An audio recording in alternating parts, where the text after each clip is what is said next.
All right. Hello. I just had to get all my stuff set up.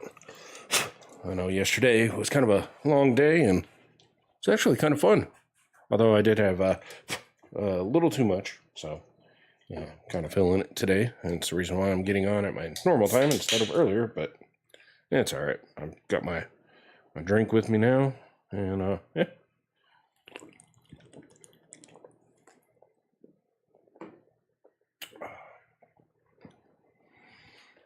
Get into this, do our dailies, and get into some of these quests. Although I am pretty upset with YouTube. They decided to hit me with a not a copyright strike, but a copyright infringement. The quest yesterday where Farina did her concert, I got hit with that, and I heard and it wasn't even I don't think it was Hoyo. There's a French singer or something I heard went through and copywrote a bunch of the beats, not the actual music. So I heard I've heard of people in the past getting hit. So, but I don't think any of the quests tonight are going to have any of the songs. So it might. You know what though? I don't really care. As you can tell, I've only got 18 people that subscribe on YouTube, which I appreciate. Appreciate pretty much anybody that follows, subscribes, any of that stuff. So, hey,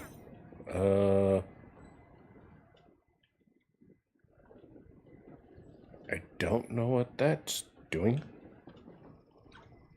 Oh, there we go. Huh. It's my internet. Yeah, I kind of had a little bit of a hiccup. The sky in Natland. Oh, what happened now? Did you hear what happened with the sky in Natland?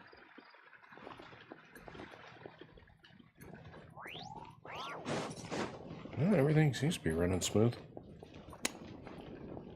Nope. Reconnecting to server. Oh, the servers must be down or something. Well, that's gonna suck.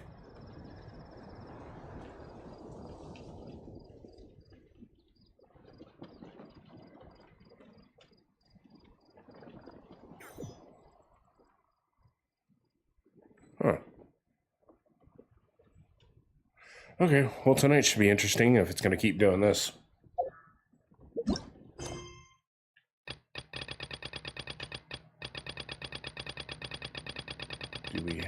We do have our dailies. Okay.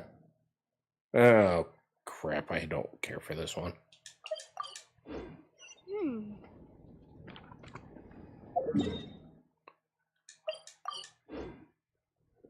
Oh, it's not even letting me teleport.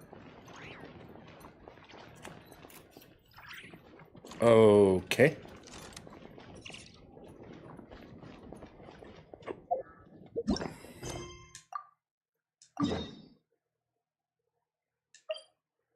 Teleport? Teleport. Ooh, okay.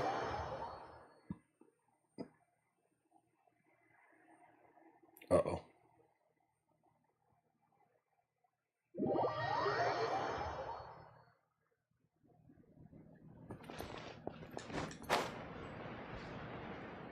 Alright, well, I guess everything seems to be good now.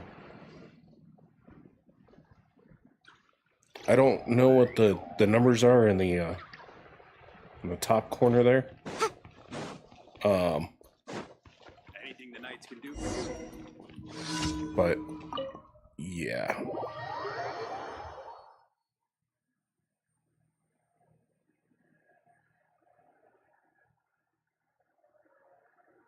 Ooh, this is going to be interesting. What is this? Channel. Channel.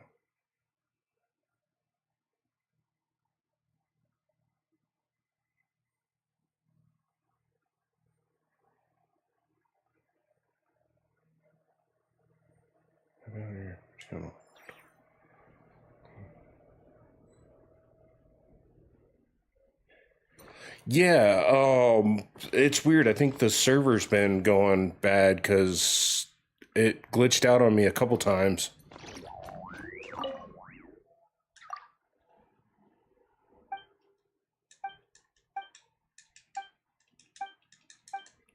I don't know what the, oh, I can't even push anything.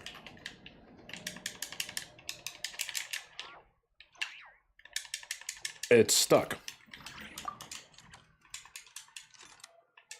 Oh, there we go. All right, this is going to be fun.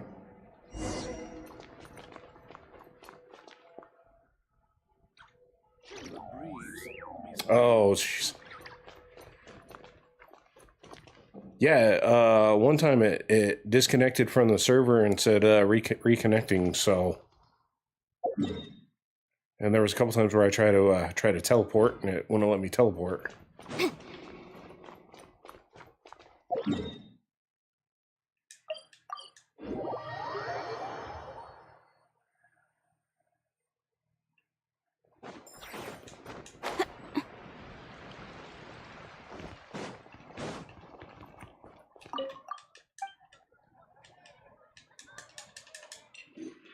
Oh yeah, this is very laggy.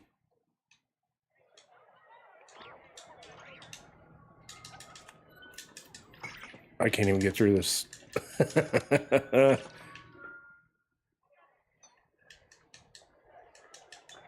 Huh.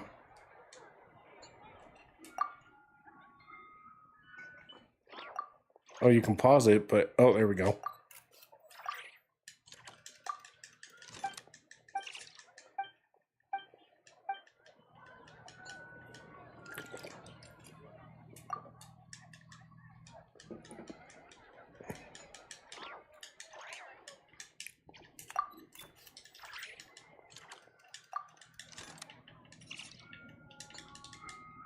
Wow.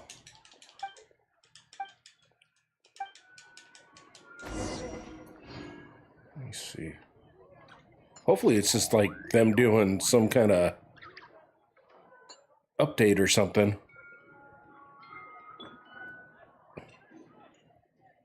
Because I don't know what the MS meter is there at the top corner.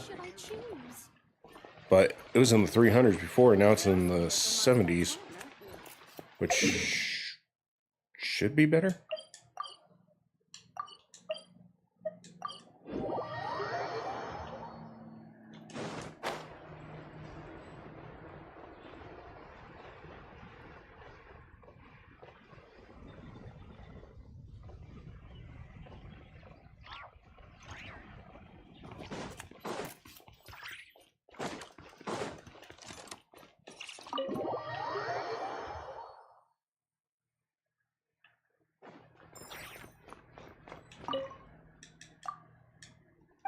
Oh, yeah, it just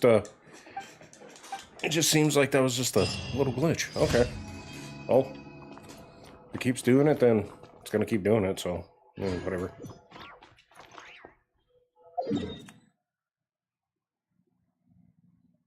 Okay, let's go do this one.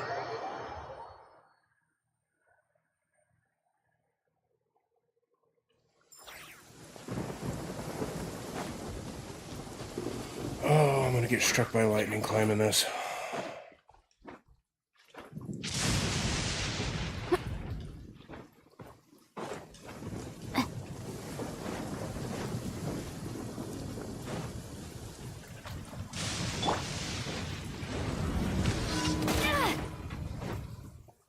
Quiver! Glory to the shogun!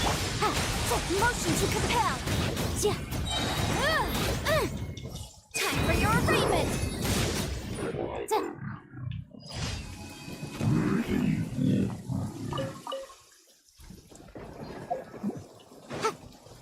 I don't know. It's way far out there.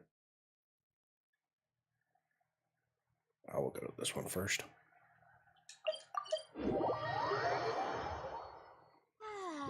This weather's got me in the mood for reciting some laws. Let's see. Commercial Law of Leela, Chapter 27, Section 6, Article 3 stipulates that... Wait, what was it? Oh my goodness, I've completely forgotten. What is wrong with me today?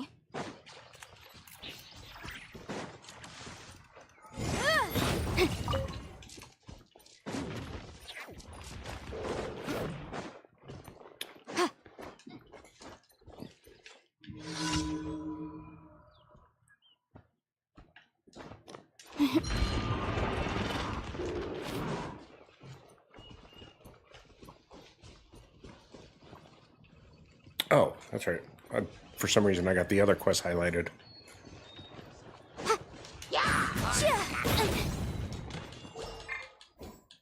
Strike a pose! Incinerate!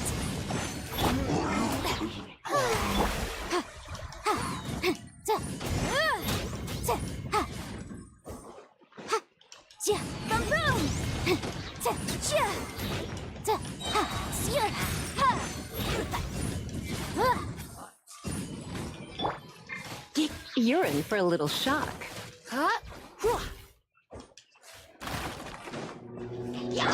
Motion to compel.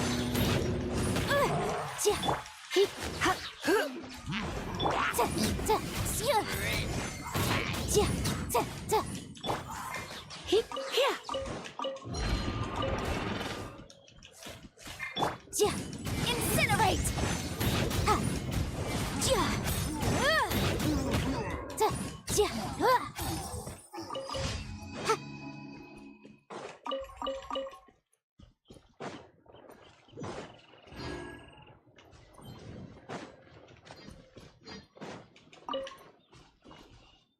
Ooh, one more.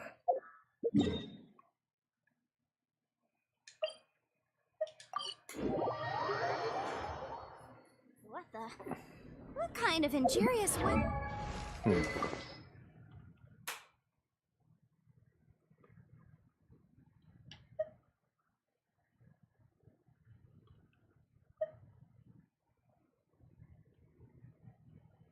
See, increases movement speed by 10%. The battle gained 8%.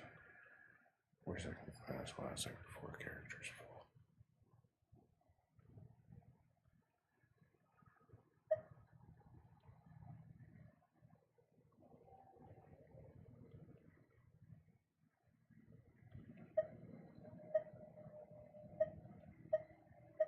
Ew, this one is actually better.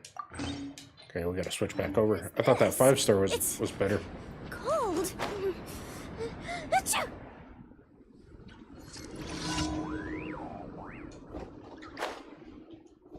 Oh, you know what? Actually, let's see. This is weapon. Oh, hers is 55 too.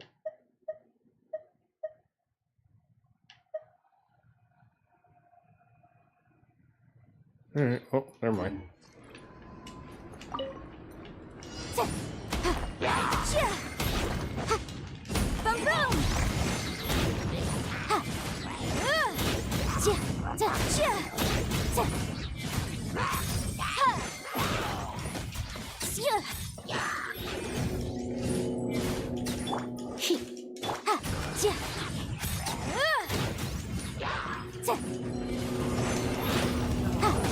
Come a little closer. Try not to. Motion to compel. Inadmissible evidence.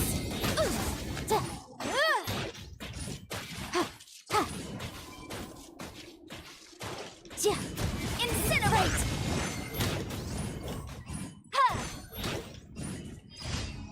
Cool. Alright, let's go turn these in.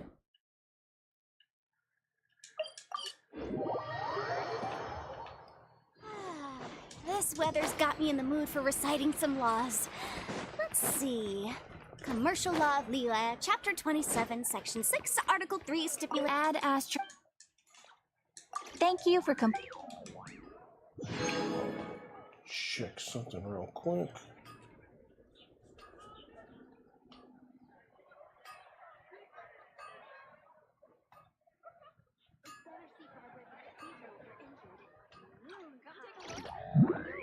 Huh. Everyone can hear your voice. All right. Well, let's see. Oh, wait. We gotta talk to her again. Add astro.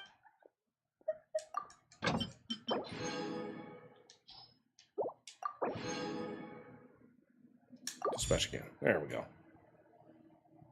Ooh, that's not everybody though.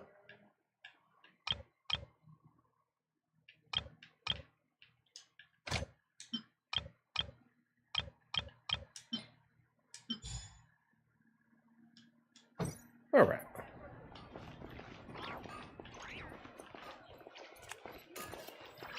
Okay, so we've actually done. Oh, that's. Why does it keep opening that? Can I actually? No, I can't collect that.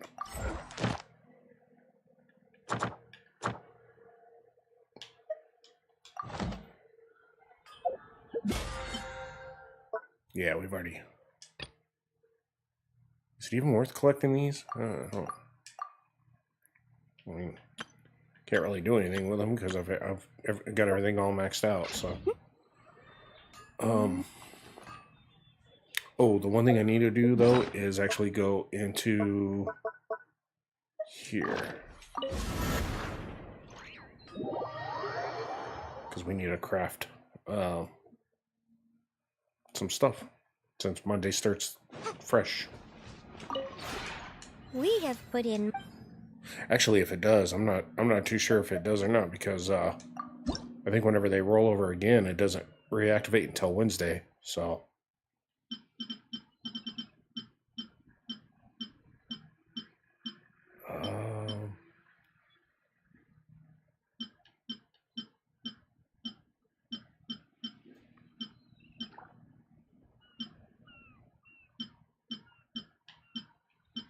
Okay, I gotta go find whatever bamboo and all this other wood stuff. Okay, well, I'll just make these.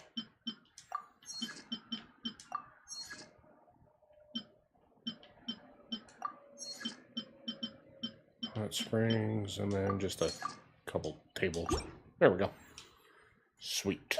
Okay. If you ever have any questions about.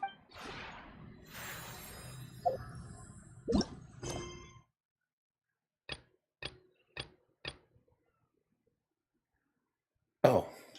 Oh, that's right. It puts you in like a co-op mode when you do this.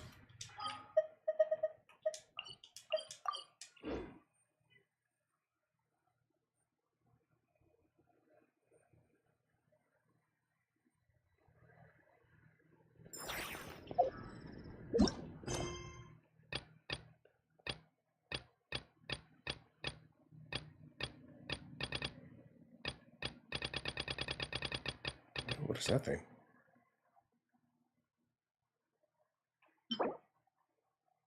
Purifying light. Carrying past memories. Huh.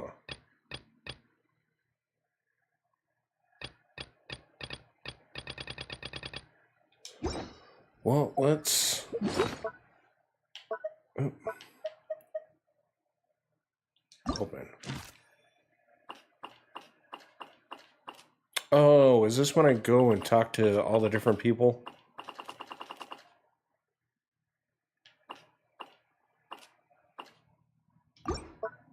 Okay.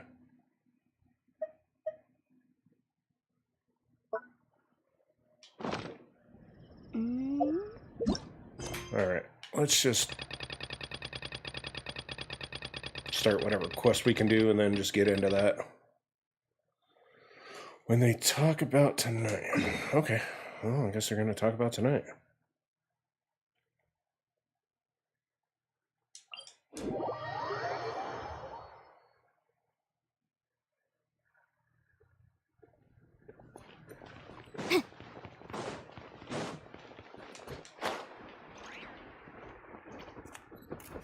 Ooh. Wait, hold on. She went to go dive. I want to see if she'll actually dive from this high. Nope, that's not the spot.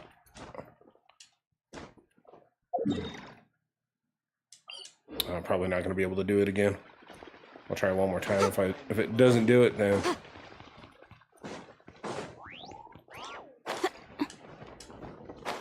nope.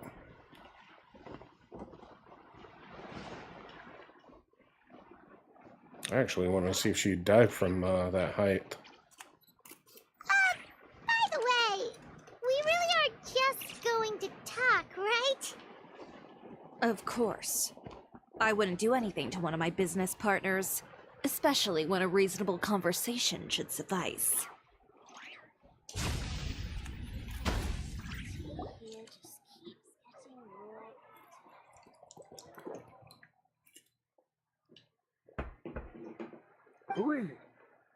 Venger, it's Chiori. We've worked together all these years. The least you could do is allow me a face-to-face conversation. Straightforward as always, I see. You know, there are certain conventions people usually follow if they want to seek someone's company. Sending a messenger, for example. And when has following convention ever gotten me anywhere? Why hire a messenger when I can just explain things in person? Have you read the papers today? I don't like to waste my time on baseless lies and speculation. Maybe that's something you should consider as well. You're right. I only subscribe to the Steambird. And most days I never even read the others. So, Is there these others? rumors, 'Cause the Steam the one lady works was for the the one that Steambird. published them? No, not at all. They were in some second-rate fashion tabloids. Well then, there you go. Those sort of headlines become old news faster than you can read them. Surely a bit of tabloid drama isn't worth cutting off my supply. You would think that. But this time is different. Someone paid off the tabloids to publish the same article at once. They even went so far as to leave a copy in front of every house. That's how I first learned of the rumors. Every house? That means someone must have been planning this for a very long time. It seems your rival really pulled out all the stops this time, Shiori. The article was even published alongside a photo of you. What sort of photo? A photo of you beating up someone on the street yesterday. Yesterday? Wait, that means... Ucher again. Here, I've got a copy. See for yourselves.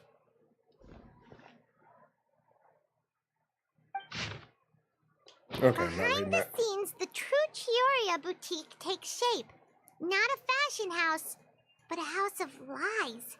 Relying on its close ties to the criminal underworld, the Chioria brand employs illegal competitive tactics to come out on top, giving hope to the evildoers among us that wrongdoing can still prevail, provided you conceal it under the guise of fashion and beauty. I don't know what happened, and I don't want to comment on things that I didn't see with my own eyes. Still, that photo shows you to be the clear aggressor. Yeah, he was the one who started it, that little... I appreciate you standing up for me, Paimon, but it can't be helped now. That's right. The court of public opinion has already made up its mind. Still, I've got to give your rival high marks for effort. They even dug up the fact that my father once served time in the fortress of Meripede. But that was so long ago. In the world of fashion, your past is like a piece of clothing stained with mud. Once tainted, it can never be washed clean. They claim that most of your clientele are criminals and that those who buy your clothes are just like you. People who silence all dissent with violence. The absurdity. I don't even know which part to laugh at the most. Well, it's no laughing matter. Maybe your clientele are criminals. Maybe they're not. There's even the possibility that they're just people who happen to commit crimes after buying your clothes. But with the way this article combines fact with rumor, trying to determine the truth is practically an exercise of futility. It's not something people are just going to forget about in a day or two, especially when they've found several people to back up their claims. Venger, are you sure you won't reconsider? If we go through with the show together, we can defeat them fair and square. If I were younger, I might have said yes. But I'm no longer that brave young man with nothing to lose. I've got the family business to consider now. You know I'd you be want perfectly to. happy to work with you again after this. But my daughter is manning the store during Fashion Week, and I don't want her implicated in all of this. She doesn't deserve to be swarmed by all that negative publicity. I understand. Let me offer you a piece of advice, Chiori. For old time's sake. Let this Fashion Week go. There's always next year. You just need to wait for all of this to blow over. You're free to wait things out, Venger. I'll make my own choices.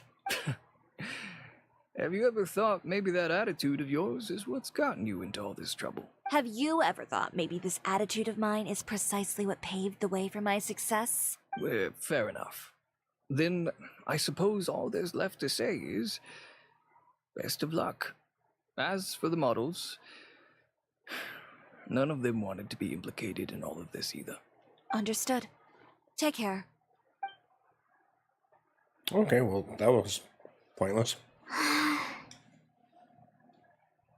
So, what should we do now? Without the accessories, I can no longer use my old designs. How could they do this? They're making things up. The boutique doesn't have anything to do with violent criminals. Can't people tell this is just a bunch of lies? Public opinion has never been about what's true and what's not. It's about echoing the loudest voice in the room. I should have seen it from the beginning. Uter knows me too well. Everything that happened yesterday was just a trap. Well, guess all we can do is just head back for now. Oh, it's the lady from the Sandbird. Traveler! Paimon! Charlotte, what are you doing Charlotte, here? that's her name. Looking for you, of course. Did you see those fashion tabloids this morning? You mean that sorry excuse for an article? Oh, just thinking about it makes Paimon's blood boil. You too, huh? Whoever wrote that article must have known the Steambird would never Steambird. print something so defamatory. Sandbird.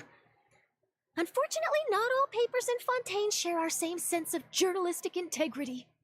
Miss Chiori doesn't deserve to suffer all this baseless slander. I was just about to find some people to interview so that I can write an article to refute all those claims. If there's one thing I can't stand, it's people who misrepresent and distort the facts. That's great! With your help, we might be able to get some people back on our side! It's my pleasure. I've met Miss Chiori several times. I know she's not the kind of person that article makes her out to be.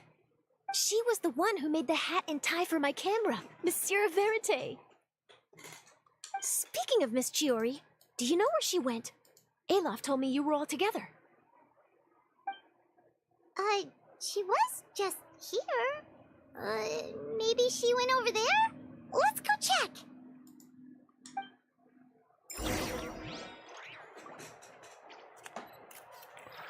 Alright, catch up with... Oh, okay. If you ask me, I think Chiori Boutique is done for. Yeah. I mean, what did they expect? Engaging with criminals behind their customers' backs. They kept up a solid front, though. I've even bought from them before. Really? How was it? The owner was plenty fierce.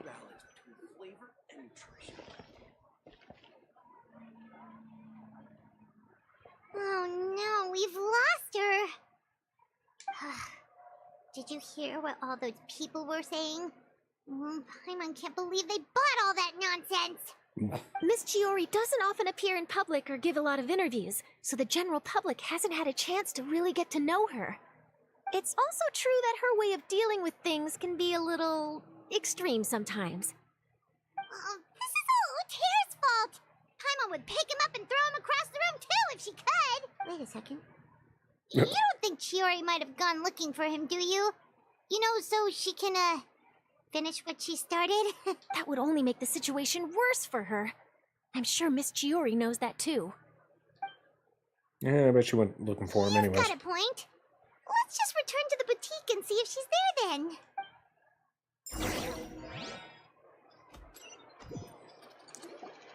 I love, we're back! Oh, who's this? This is Miss Letitia. She's also here to see Miss Chiori. you came to collect the wedding dress yesterday, right? Wait, please don't say you're returning that dress too. Oh, no, not at all.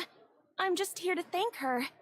In fact, if there's anything I can do to help her out, I'd be more than willing. Ah, so you've come across that article as well. Yeah, you probably don't know this, but after I got engaged, I didn't think I'd be able to wear a Chioria dress on my wedding day. Why? My fiancé owns a small business. It doesn't bring in a lot of mora, but we get by. After he proposed, he took me to Chioria Boutique, and we put down a custom order for a dress. He probably noticed how often I talked about Miss Chiori's clothes, and how pretty they were. Being able to wear one of her dresses to my wedding has always been my dream. And then? And then, something happened to the business, and we ran into major mora problems. We were able to scrounge up enough to pay off our debts, but it left us without the funds to pay for the dress. But didn't Chiori say she was able to make the dress from what was left of the original deposit? Yes. When I came to cancel the order, she asked if something happened, and I told her everything. She heard me out, and then told me not to worry. She assured me that the deposit I paid would be enough for the dress, and that she'd be able to finish making it in time as well. She promised that I'd be able to wear a Chihoria dress on my wedding day. Oh, that was nice of her. Well, that's a good thing, isn't it? I've always known Miss Chiori to be a woman of her word. It is good. It's just, after I went home yesterday, I couldn't help but take out the dress and try it on. My fiancé happened to walk into the room, and when he saw me, he froze on the spot. Ah, what a shame. He's not supposed to see it until the wedding day. Well, see, that wasn't actually the issue. He's seen a lot of wedding dresses in his time doing business, so as soon as he saw it, he knew for sure that it must have cost far more than what we paid. Huh? So wait, that means... Yeah. Miss Chihori covered all the costs and held nothing back. The fabric, accessories, beading, construction. It was all of the highest quality. Oh. Miss Letitia, I'd really like to use your story for a piece I'm writing about the boutique. Would you mind going on the record? Huh? Well, if it would help Miss Chihori out, I wouldn't mind at all. I think it'd go a long way. Your real experience is more powerful than all those lies combined. Hey, Olaf! Has Chiori come back here since we left? Huh? I thought you were all together. Well, we were. If she didn't come back here, then do you know of any other places she could have gone? Oh, I remember now. There's this one cliff by the sea. Miss Chiori would always go there whenever she was upset. In that case, why don't we split up? I'll continue interviewing Miss Letitia, and you two can go look for Miss Chiori. All right, sounds good. Let's go. Okay, let's go find her.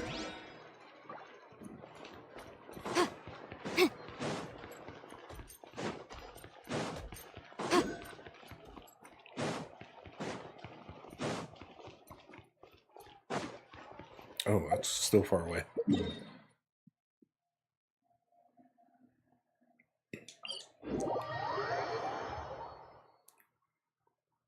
Yeah, that thing when I first signed on must have just been a hiccup within their servers. Like I said, they might have been doing some kind of minor update or firmware thing, something, because, yeah, hasn't really done anything. It's been staying within the There you are, Chiori. 78 to 80, sometimes even lower. Which I think the lower is the better. How did you know where I... Alof told you, didn't she? She did. We were just looking for you at the shop and Letitia was there. She wanted to thank you for the dress. So, you see? You don't have to be sad. We'll figure out how to get through this together. I'm not upset. I just wanted to get some fresh air. Want to sit here with me? The view's quite stunning. Don't worry. I'll catch you if you fall. All right, don't mind if we do. Yeah, Paimon's not worried about falling because she can float. Or fly. Both.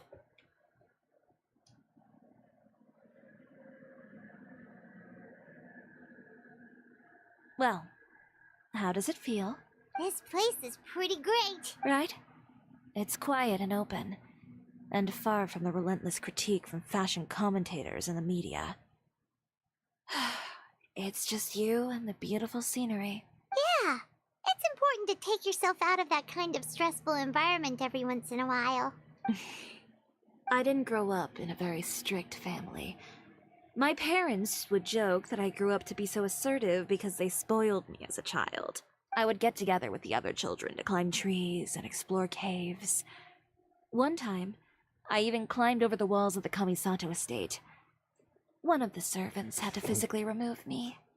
Whoa, Paimon would have never imagined that. But even as rambunctious as I was, when it came to needlework, I was as quiet and focused as could be. It was as if I discovered a whole new world within those vibrant, dazzling fabrics. You know the feeling? Sorta. My parents noticed, and they sent me to study under a famous Inazuman tailor. It wasn't long before I had driven away pretty much every master tailor on the archipelago. You could say I really tried their patience. You were that misbehaved? I wasn't misbehaved, exactly. I just often had strange ideas when it came to fashion. Ones that weren't in line with traditional ways of doing things. On top of that, I hated the idea of groveling and making outfits for every arrogant big shot expecting me to be at their beck and call. Anyway, a few incidents later, I soon found myself without a master. Worse, not one shop was willing to hire me. Not even to do grunt work. Oh, that sucks. No wonder you left Inazuma. I was angry and frustrated. So, before I left, I swore to all those masters that my brand would one day become renowned all over Teyvat. Well, that's a great dream to strive towards. After that, I came all the way to the court of Fontaine, a city often referred to as the capital of arts and fashion. I had a lot of fun starting out. Sure, I was living in a small cramped room, but I was finally free to make whatever I wanted. I had a far more naive view of fashion back then. As long as something was pretty, it would become popular, right? A simple concept, surely. Of course, as I spent more and more time in the industry, I learned nothing was ever that simple. Least of all, fashion. Oh, you mean Letitia? Yeah, she did mention that dream. I'll be honest with you. That's the first time I ever heard something like that from one of my customers. Who would have thought? Even as I continue to pursue my dream, my work has also become someone else's. Alright, that's enough sightseeing for one day. Time to come up with a way out of this mess. Ooh, looks like you've got your game face back. Yeah, let's go fight some Back? people. It was never gone to begin with. I did say I wasn't upset, didn't I?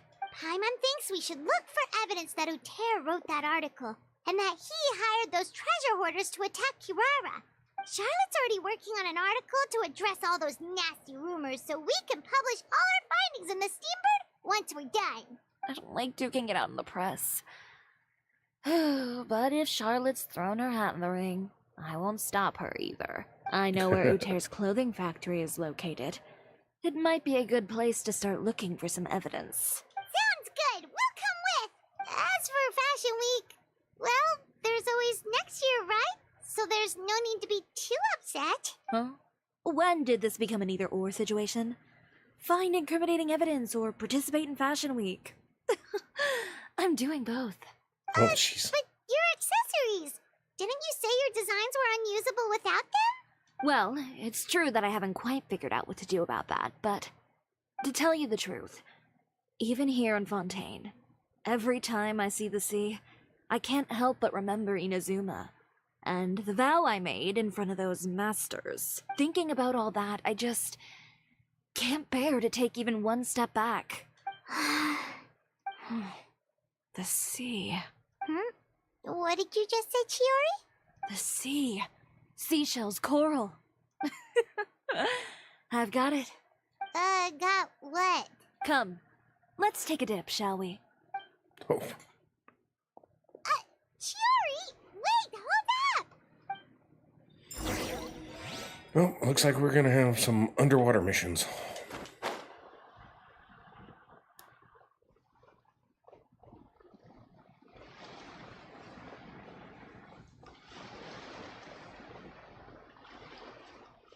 This looks far enough.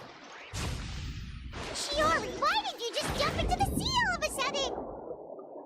Paimon, what do you think is the most beautiful thing in the sea? A Lumitwal? Or a pearl, maybe? Oh, coral's pretty too. Ah, Paimon gets it now!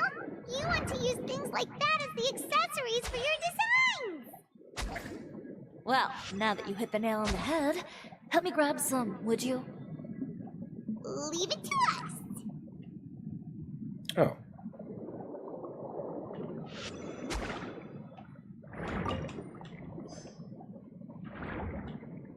Oh, okay, so I don't even gotta fight any of these guys. To collect all that though. Alright, where is this one? Ah.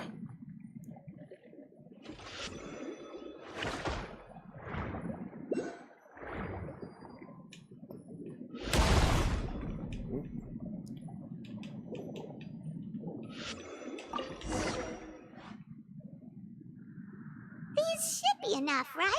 Paimon picked all the prettiest ones in this area. I thought I had to get one more. Shiori, will these do? Everything looks great. I've also collected a pretty big batch, so we should have enough. Oh, okay. So are we gonna head back now and make some new designs? Nope. Yes, but don't forget, we've got more than just the designs to worry about when we get back. Oh, sweet. At least I don't have to, like, go all the way back. It just automatically takes me there. We've got the materials for the accessories.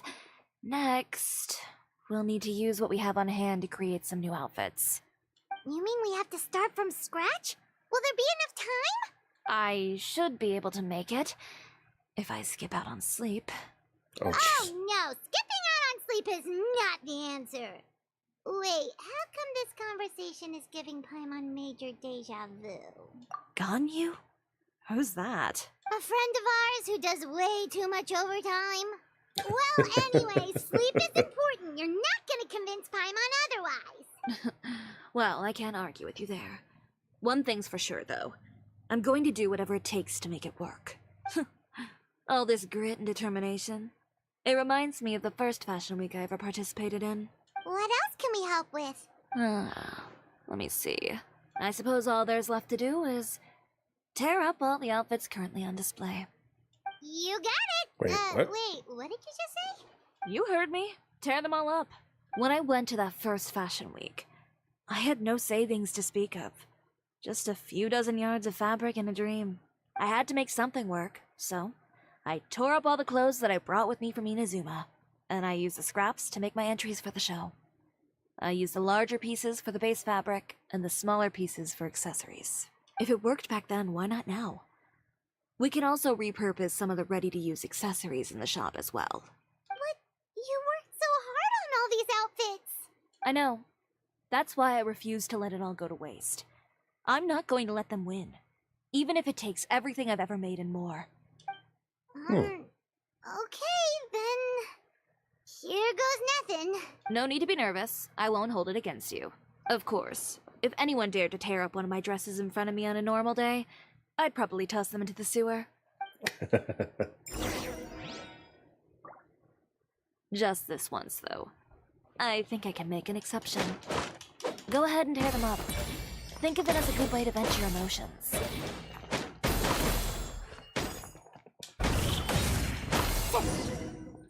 Huh. Good job. That should do it. Chiori, are you all right?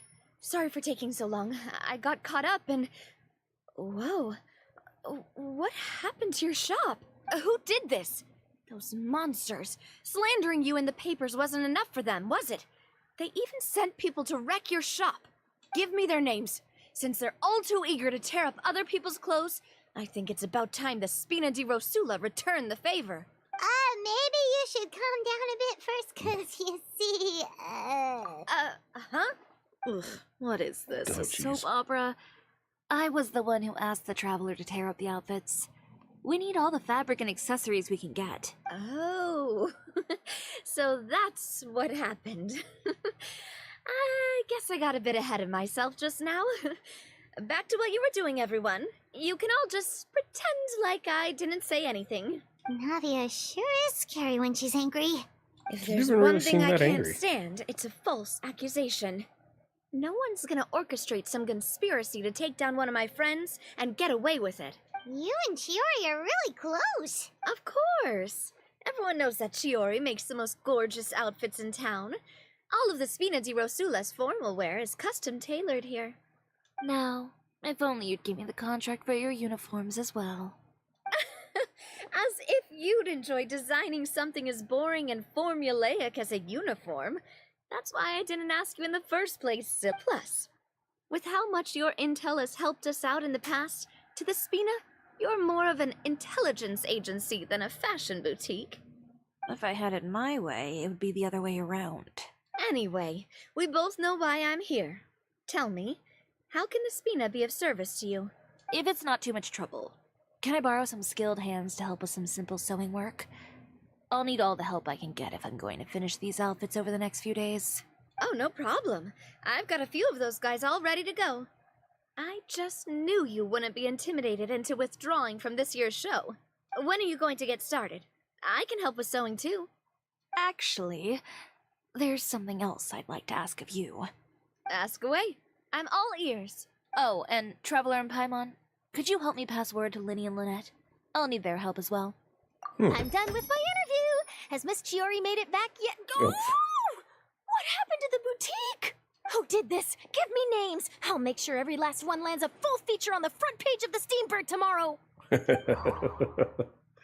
Not this again. Yeah, well, at least it shows that they care. Okay, let's go find Linny and Lynette. Yep, I want to open the map. And, okay, they're just going to be... Oh, I bet they're at the cafe.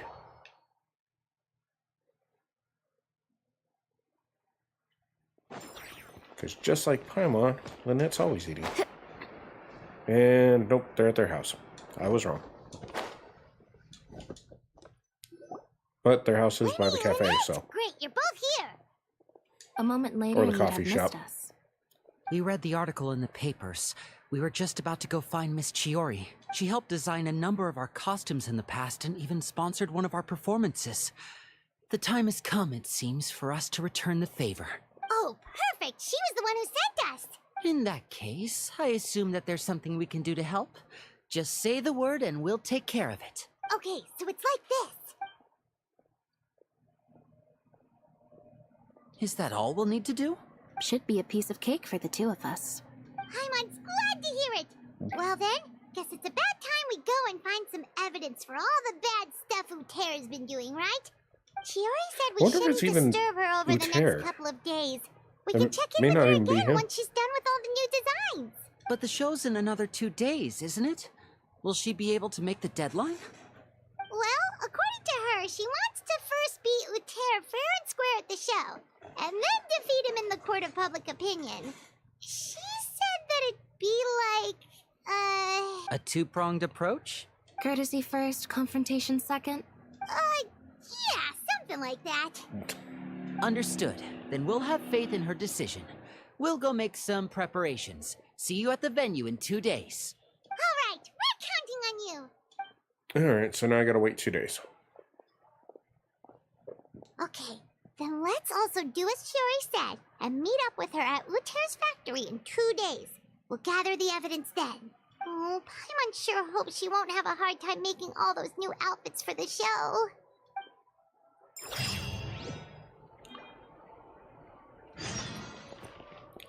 Quest complete. Wait 2 days later. Alright. Well, let's... Bam, 2 days.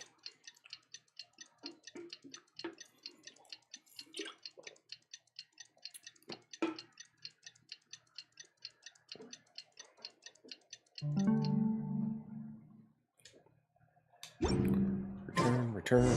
Hmm. Alright, so his clothing factory is underground. Well, that's not bad. Oh, we're just meeting up with her. Oh, you're here. Yep. Chiori! How are the new outfits coming along? You look kinda tired. Just a few steps left now. I've handed the rest over to Alof. We should be able to make tonight's show. Wow, that's cutting it real close. Are you sure she'll be okay without you? Don't worry. I have no intention of giving ground on either front.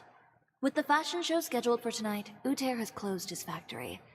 This is our only chance to secure any incriminating evidence. Okay, Paimon totally gets that this is all his fault and he totally deserves it, but wouldn't we technically be trespassing on his property if we just barge in like this? His factory is usually open to the public. It may not be open for business right now, but that doesn't mean visitors can't stop by for a tour. We're just curious customers after all, aren't we? Well, when you put it that way... Anyway, Uter's factory is right over there. Let's hurry up and get moving. Why would he open a factory over there? We have different marketing strategies. While I specialize in high-end custom garments, he prefers low prices and large sales volumes. I don't know. Maybe the rent here is cheap. Alright. Ugh, it's really creepy. Paimon would never choose to buy anything from a place like that. You make a good point. Let's all be on our guard.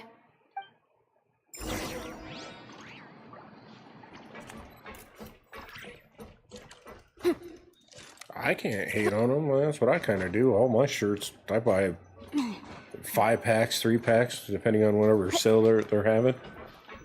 That's why I always wear a black shirt. Because I've got like 30 of them. Some are starting to fade, so I kind of use those as undershirts, but yeah.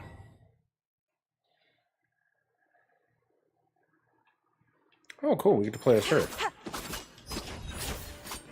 Dang, she's fast. Yeah, she's got... Oh, she does got 2 swords. I was like, wait, she was only holding 1. Alright, so we just gotta see... Oh, I thought that was a chest right there. We're in. There really is nobody here.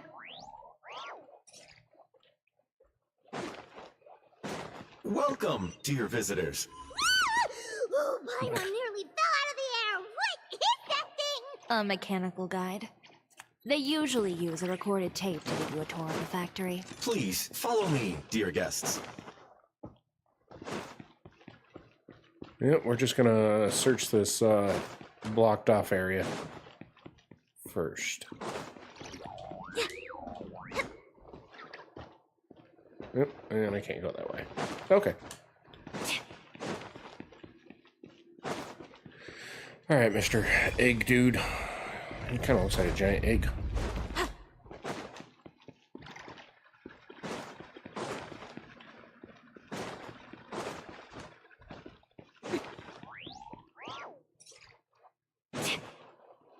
First stop on our tour is a look at the gradual evolution of our clothing brand.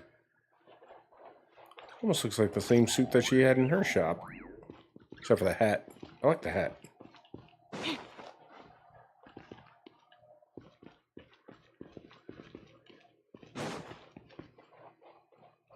After that, we welcome you to peruse our most popular styles. Huh. Later seems to be doing pretty well for himself, doesn't he? Why would he feel the need to bother you when he could just focus on improving his own brand? This is the studio where our designs are made. Please, take a look around at your leisure. Yep, this...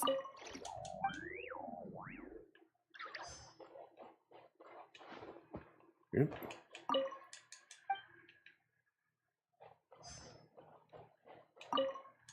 These are the fitting rooms. Please use them at your leisure. Huh?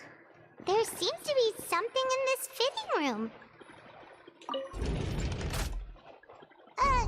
Why did the door just close? Hold on tight, Paimon. Ah! Why is it moving? It's in an elevator.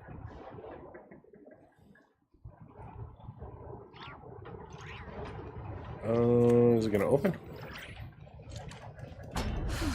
It seems to have stopped. Okay. Guard doggies. Ha! Where did this thing take us? It seems like we're someplace deeper inside the factory.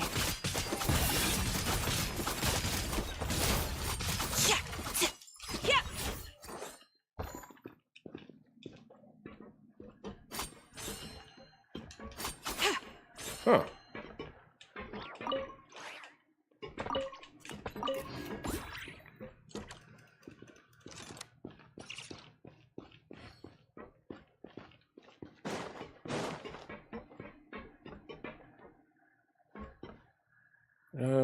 Okay, I was gonna say I don't want to really jump into that water, but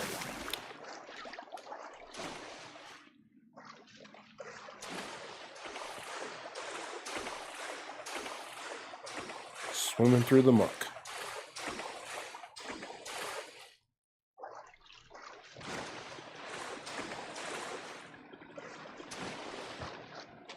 Look out! There are guards here!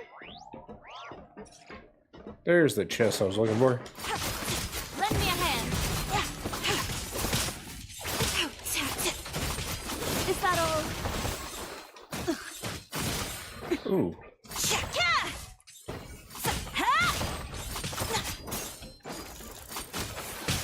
What about Ooh.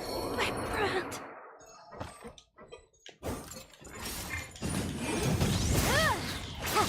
Oh, okay. Stop that! Flash! Storm the front! Time for your arraignment! Motion to compel!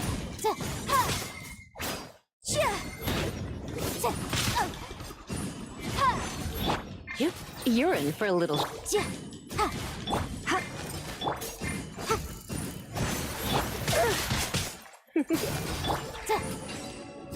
Man, I can't believe I let her die.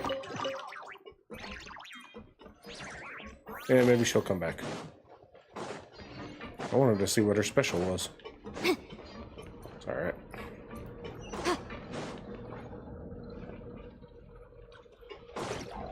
Ooh. Oh. I thought those things were gonna smash down.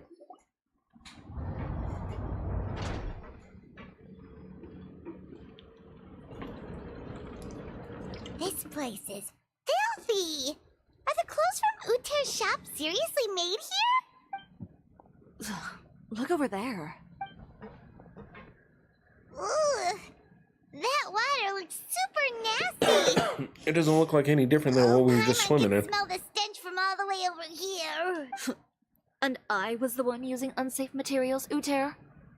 So he was actually the one who opened an underground factory. No wonder his clothes always felt weird to the touch. He's been using all manner of tricks here in a bid to cut costs. Should the clothes made here even be worn? Never mind issues with shrinking and fading. These materials can give you skin problems if you wear them too often. That's terrifying! Let's Oh, take sure, if some you photos washed 'em. right away as evidence.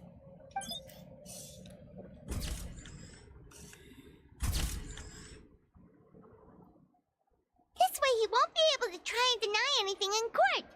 Alright, let's keep going. Let's see.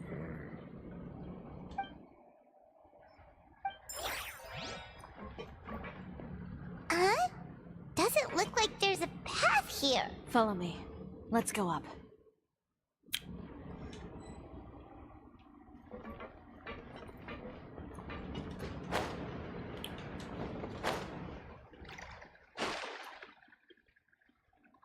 Well, I can't do anything. She died.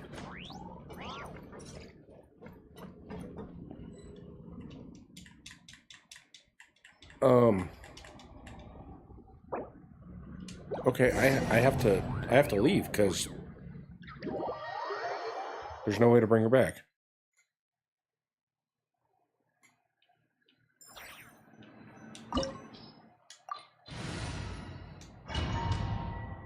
Okay, now I just gotta make sure she doesn't die, because yeah, that was bad. Oh no, I gotta go through this There again. really is nobody here. Welcome, dear visitors. Oh, Paimon nearly fell out of the air. What is that thing? A mechanical guide. They usually use a recorded tape to give you a tour of the factory. Please follow me, dear guests. Yeah, that sucks.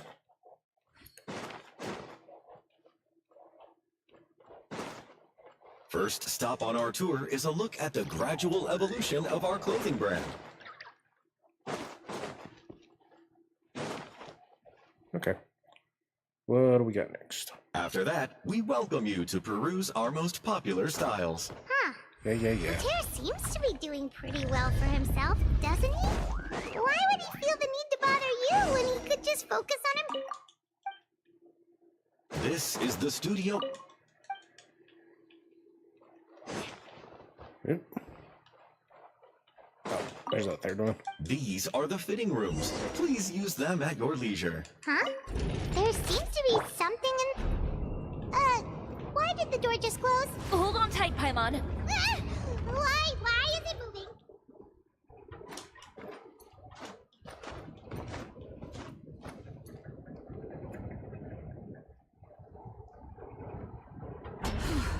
It seems to have stopped. Where did this thing take us? Seems like we're someplace deeper inside the factory.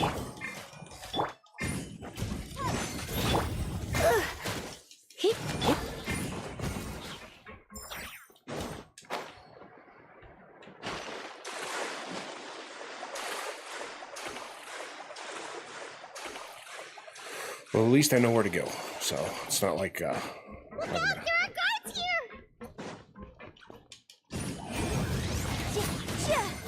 Shower me with praise!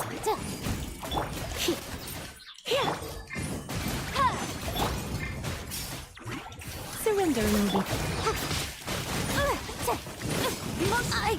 Oh, what the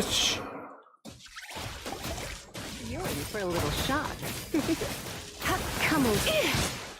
Okay, well, at least I still have a little side character. You come a I little thought I had a whole closer. bunch of, Quiver! whatchamacallit. How brilliant! Alright, I'll just make sure that she doesn't die.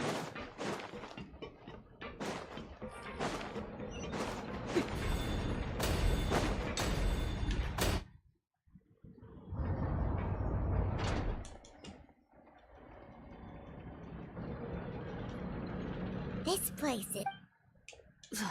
Look over. Okay, snap the photo so I can get going. So he was... No wonder his clothes always felt. He's been using all. Should... Never mind issue. That's terrible.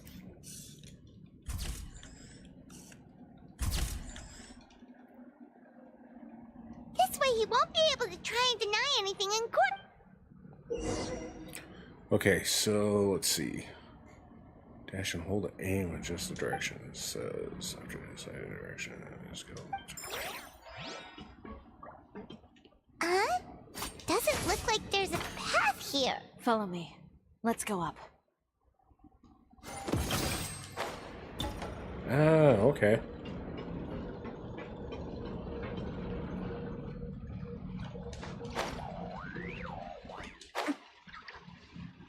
Is there anything hidden? No, there's not.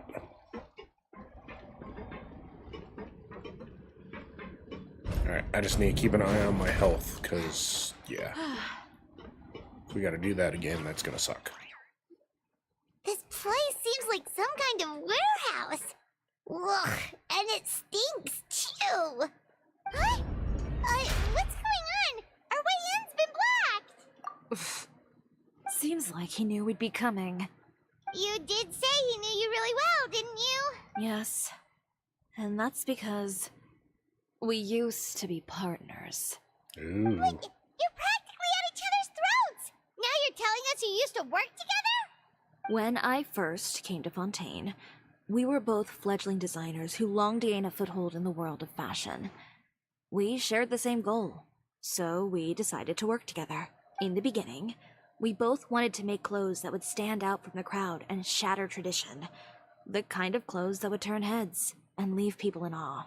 But with every criticism we received, and every sponsor that rejected us, Uter's confidence disappeared little by little. Finally, right before Fashion Week, he came to the conclusion that we wouldn't be able to make the designs we always dreamed of. And we parted ways. For my part, I gambled it all and devoted everything I had to that 1 week. I came out the other side with something that really made me proud. I was nervous to present it, of course, but I knew it was my chance to show the industry what I was made of. In the end, well... You received the acclaim of all Fontaine while Uter gave up on his dream and turned to making this sketchy stuff. I don't know the exact details of what happened after that. All I know is, after I opened Chiore Boutique, he's harassed me every year since. Oh, that's not good. He's just jealous of what you've accomplished. A guy like that doesn't deserve your sympathy. Well, let's focus on getting out of here first. Missing the show is as good as letting him win. There are some control panels over there. Let's see if any of those buttons do anything.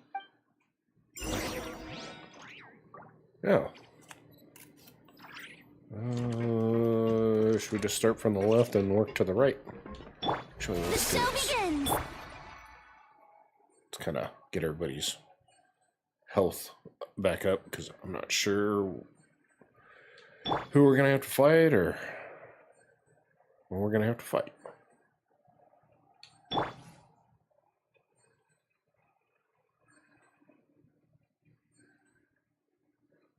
Right, I'm going to switch over to Lisa, because I didn't want to use my special like did that last time. That doesn't seem to have done anything. Maybe try the next one? That didn't do anything either. Okay. I wonder if it didn't matter which one you pushed, it always had to be the last one. Warning. Unauthorized intruders entering expulsion mode. Strike! May I present? Warning. Unauthorized intruders entering expulsion mode.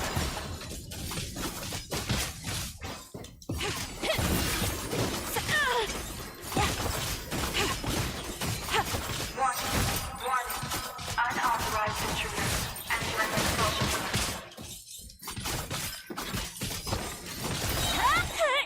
I am the cutting edge of fashion. Lend me a hand. Warning. Unauthorized intruders entering. Look over there. Seems like there's a way out. Maybe we can use these mechanisms to get higher. Warning. Unauthorized intruders entering expulsion mode.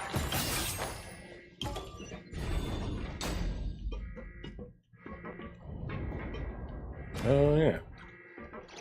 Warning. Unauthorized intruders entering expulsion mode.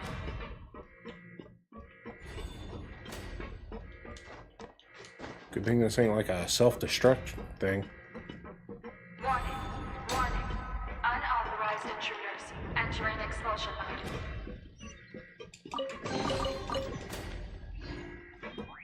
Almost sounds like the end of a Resident Evil game where it's the self-destruct sequence has been initiated.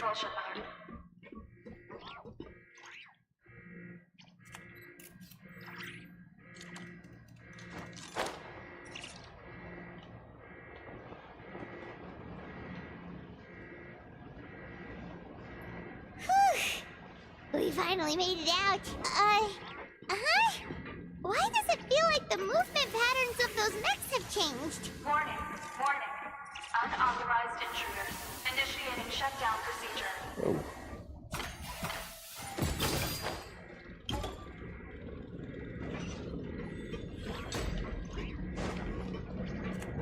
Warning. Unauthorized intruders initiating shutdown procedure.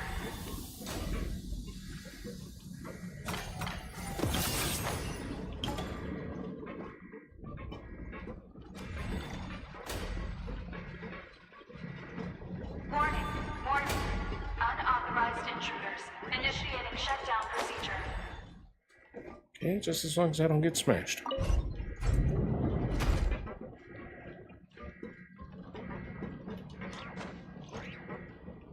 Nice.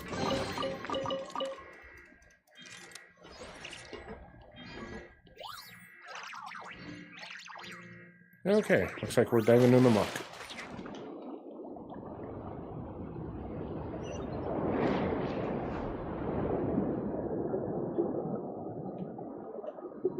And I can't really pick which way I want to go.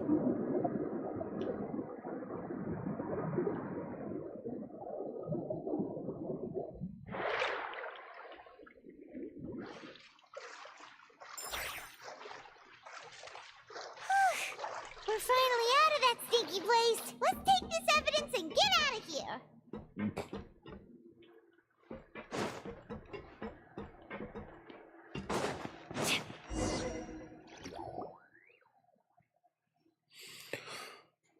Oh, we're back in the shop. Or the factory. Finally, the entrance. At last.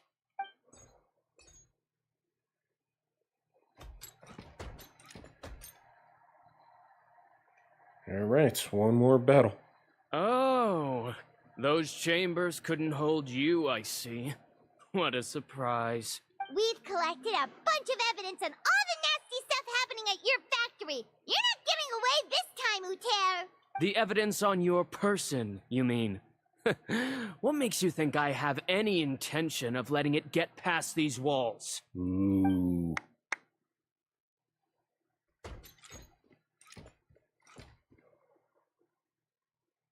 More mechanical guards? Really? Ever thought about using these funds for a legitimate purpose? Oh, but this is a legitimate purpose. What? Destroying Chioria Boutique? Or continuing to make your rotten rags? Proving that fashion is merely a laughable farce. A carnival of ignorance! You know what your problem is, Uter? You've become so obsessed with the concept of fashion itself that you let it paralyze you. Stop trying to cater to it. Focus on your own work, and you get to decide what fashion means. Spare me the lecture, why don't you? Sooner or later, you'll cater to all the voices too, you know. After all, what is fashion but another form of public opinion? Fashion is about aspiring towards a certain ideal, but it's up to you to decide what it is. My brand caters to no one but myself and my vision. That's my ideal, and it's not going to change. Well, once the people witness their former darling's spectacular fall, they'll understand how laughable that ideal truly is. That's what you've been trying to prove all this time? Your jaded understanding of the industry is the reason you've had it out for my brand for so long? You weren't like this before, Uter. What happened to the man who wanted to make something that would bring the entire world to its knees? He realized long ago how utterly naive and ridiculous that dream was. You gave up on your dream, but that wasn't enough, was it? You had to find a way to prove to yourself that it could never have been possible at all. You think you understand, but you're just a bitter man who let his regrets dictate his choices. You regret giving up on your dream. So you stopped at nothing to prove to yourself that it wasn't the wrong choice. This whole thing, Uter. It's pathetic. Pathetic? Why don't you take a look in the mirror? You're a fool daydreaming about taking all of Tibet by storm. Well, good luck doing that when even Fontaine doesn't have a place for you anymore. Jeez. You're right. Maybe all those who pursue their dreams are fools, but more pitiful still are cowards who are too afraid to even attempt what the fool is brave enough to try. You... Dang. Yeah, just leave this guy to us. No, you go instead. But he has a gun! It'll be fine. Just go to the venue and tell everyone to proceed with the plan. I'll deal with him. Some lessons are best delivered in person. Catch up with us soon! Trying to leave, are we?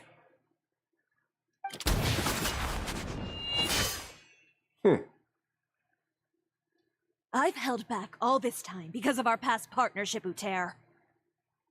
Ooh, she pissed now. But all that changed after our tour of your factory.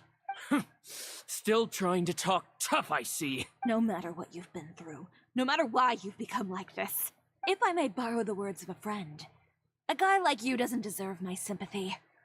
Allow me to show you the true meaning of the Chioria brand. Yep.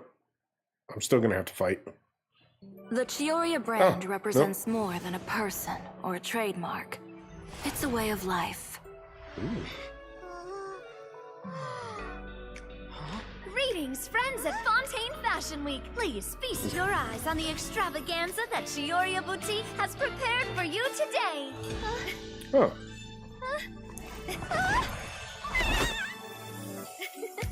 Brilliant, dazzling, and wholly unique. And most importantly, an enduring, never-say-die spirit. That's the true meaning of the Chioria brand. What is And this? now, let's welcome the thundering seamstress, Miss Chiori herself. Did Chiori not...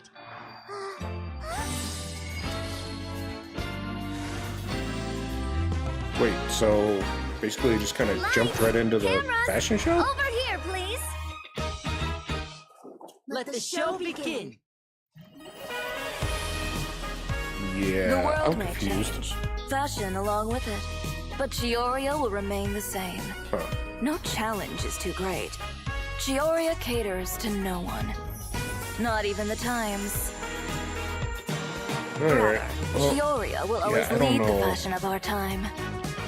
yeah, I'm sure Finally, YouTube's let's not gonna not like forget. this.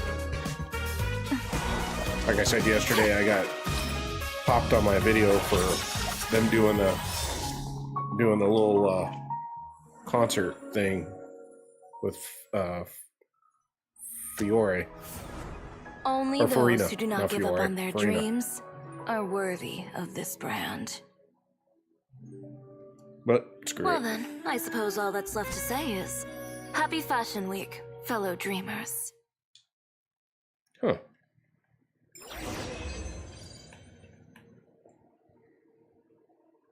Yeah, I think all it did was like for the video, it's got a thing where you can take the music out. I think it digitally how does that, about or this?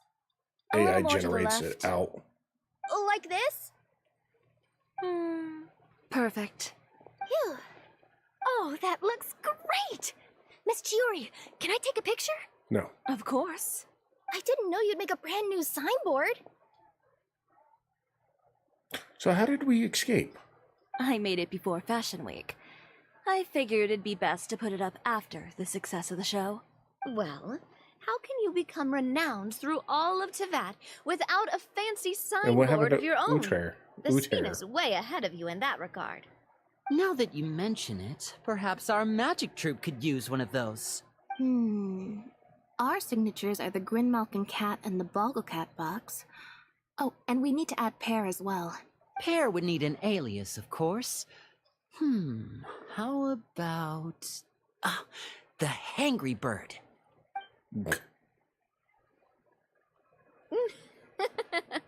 So, does that mean your signboard is going to be 2 cats and a penguin stuffed into a single hat? Ooh, that sounds super snuggly and warm. And a bit cramped. Miss Chiori, I'm done taking pictures. You can expect the article in tomorrow's Steambird, along with the evidence the Traveler gathered. Thank you, Charlotte. It's my pleasure. Bringing the truth to light is a journalist's duty. Going forward, feel free to custom order any accessories you need for Monsieur Verite. It's on the house. Huh? You really mean it? Of course. The same goes for you too, Linny and Lynette. If you have need of any costumes in the future, just drop me a note. What about something other than a costume? Thank you, Chiori. It's much appreciated. Yeah, I don't know if you guys heard that little chime or not, but that was just my computer saying that no virus was detected. Normally when I hear that, it's my frame rate's dropping and my OBS is cutting out, but Well, we're good. I don't really We're good. need anything. Just don't be a stranger, all right? I don't need anything either. So long as you continue to request my international courier services from Komania Express, we're golden. Actually, that reminds me. When will you be leaving, Kirara? Huh? About that. The Spina di Rosula has prepared a special vehicle for you, so you can just get in and we'll push it all the way out of Fontaine. What? No, that's so embarrassing. Ooh, do we get something nice too, Chiori? Of course. Just hold on a second. Disrupting public order at the show, appropriating venue lighting equipment without authorization, using weaponry in public, hosting a dangerous performance without notifying the authorities. Chevras, we can explain! If you come across anyone who matches those descriptions, please report them to the Special Patrol at your earliest convenience. Oh, jeez. Enjoyed that, didn't you? Ugh, you nearly scared me half to death. Says the one who pulled that stunt earlier. How about you do me a favor and tell me in advance next time you're planning something like that? And if I had, would you have approved? No, but it would have at least spared me a whole lot of anxiety. Well, I would say I more than made it up to you, have I not? A whole underground workshop in the Fleuve Sandra, and the man responsible all tied up and handed to you on a silver platter. Sounds pretty thoughtful if you ask me. All right, Okay, so I that won't explains what argue happened with to you. him. You can have this one. Well, friends, I would say we've earned ourselves a nice meal for our efforts. Let's go. Spina's treat. I'll have to take a rain check. I've still got a lot of paperwork to take care of, so you all go have fun. Oh, by the way, Chiori, I ran into Vanger on the way here. He had a message for you. I don't need to hear it. I'm sure the old fool used pretty much every apology in the book. I'll just visit him some other day and give him a hard time about everything. You know him well. Thanks again, Chevras. My pleasure. Oh, and one last thing. Uh-oh. That was really quite an amazing show. Yeah. You don't say. All right, all right. Follow me if you want in on the celebration feast. Come on, we're leaving. Traveler, Paimon, could you go wait for me at that place with the view? I'll let Navia know that we'll be a little late. There's something I'd like to give you. A place with a view? Oh, the Oh, cliff. Paimon knows where you mean.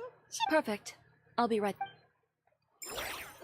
I want to go party with everybody else. I don't want to go to no cliff. Well, before we actually do that, let me come over here so I can bring back, wow, I really don't have any, reviving foods. Do I have anything to offer? I do not. That sucks. Okay. Oh, I could have just... oh, whoops. I could have just came over here. Oh, I'm going to get that. Thank you. Yeah, we'll take that too. Huh. I picked it up, but it didn't say anything. That was weird.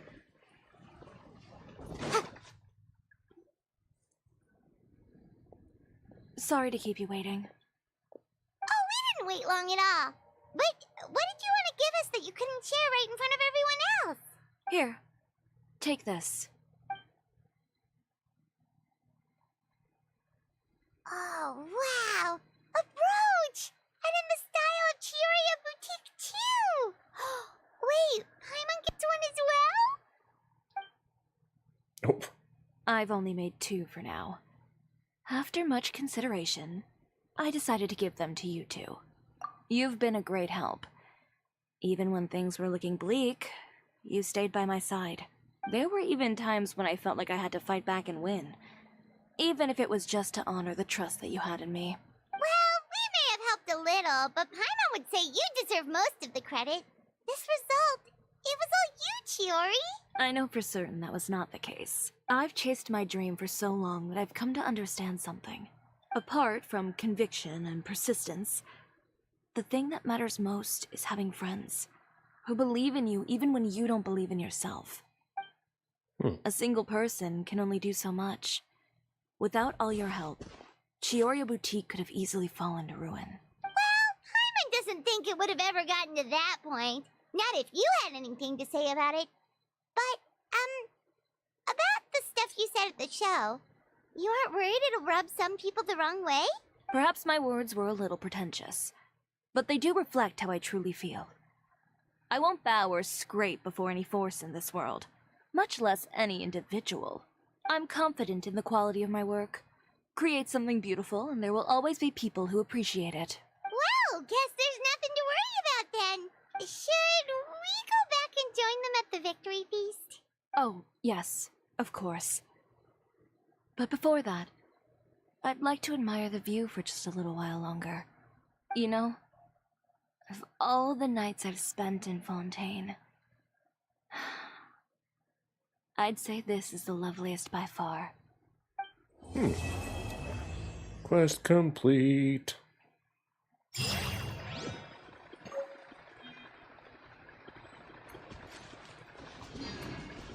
Nice. Alright, so we got that one done.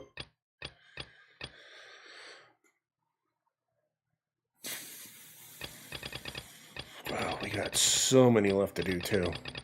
Oh well. Well, we just start with the one at the top and work down from there. Oh man.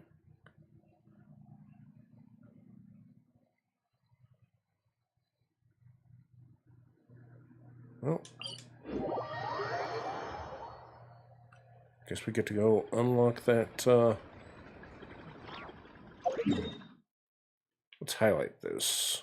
So then that way we got that waypoint dialed in.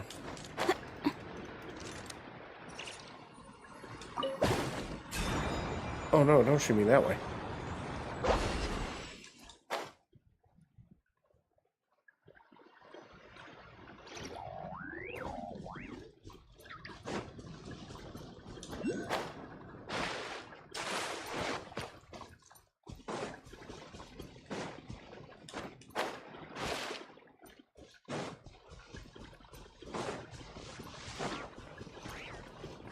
Alright, let my stamina kind of build back up and then try to float down to that waypoint. Ooh, or float down to get that.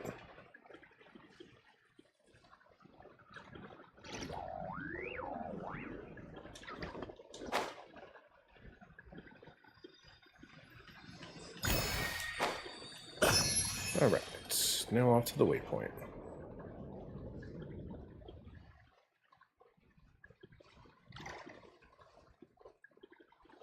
Huh, I don't see it.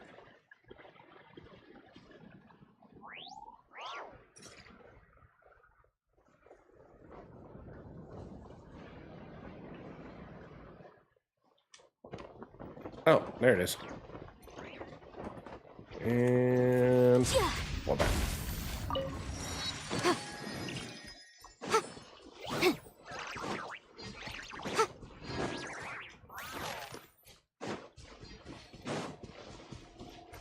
Meet up with the others at the game venue. Okay.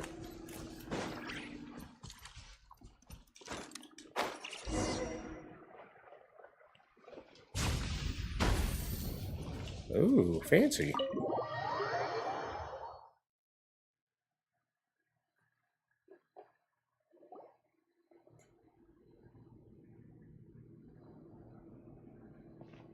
Looks like everyone's here. Now, before we begin, why don't we finish where we left off yesterday? There was an important decision to be made, yes? I'll pour everyone a cup of tea. Is that really the most important part, though, Clorand? Paimon's more concerned about our current surroundings.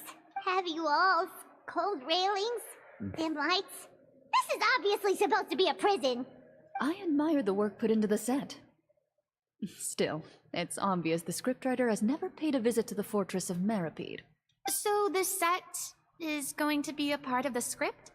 Unfortunately, that is something I can neither confirm nor deny.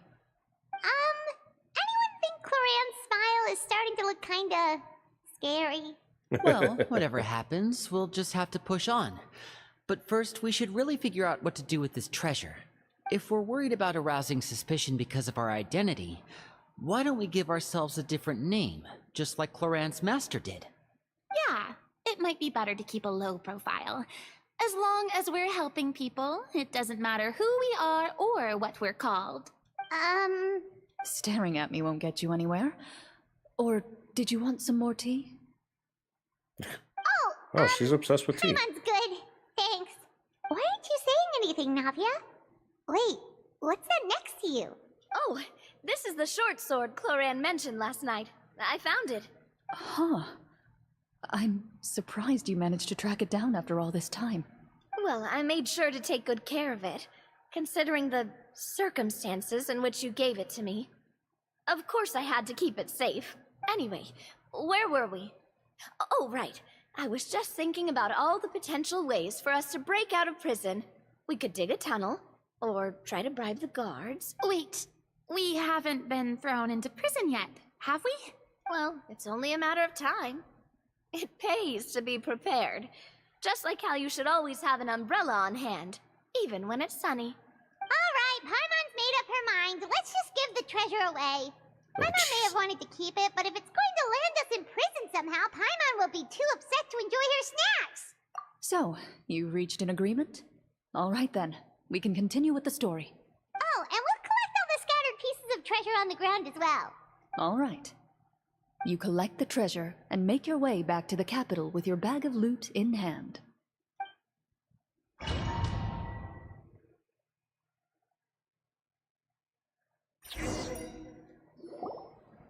The city is still shrouded in a gloomy, oppressive atmosphere, but your spirits are surprisingly high. In places where sunlight struggles to reach, you generously share your wealth with the children, the elderly, and the poor in urgent need of help. Thank you, kind soul. The elderly woman's look of gratitude follows you as you walk away, her eyes never leaving your back until you move entirely out of sight. However, there's still quite a bit of Mora remaining. It appears you haven't made much progress. She's probably trying to tell us to speed this up. We need to hurry up so we can address the sorcerer problem. Should we go find that man again at the square? He seemed like a pretty responsible guy. I'm sure he knows the people here far better than us. Oh, good idea! Just as you start to make way to the square, intent on finding the man again, there's a voice.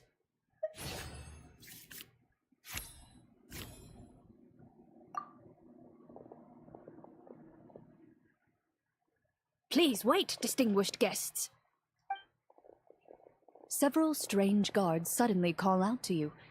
They run forward to meet you and proceed to politely pay their respects. Greetings, gentlemen. Are we being invited for afternoon tea? Oh, there's that Surely tea again. you jest, my lady. That would not be our place. It is His Excellency the King who requests to meet with you. Please come with us.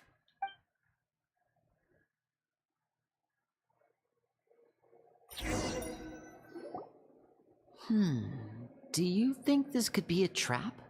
Well, we have to investigate the court at some point, right? Meeting the king himself would be a fantastic opportunity to do that. I say we go for it. If something happens, we'll just turn the whole place upside down. That sounds a little intense. After a quick discussion, you nod to the guards and agree to follow. They lead you all the way to the audience hall of the palace. I bet it's a trap. Gilded tables line both sides of the hall.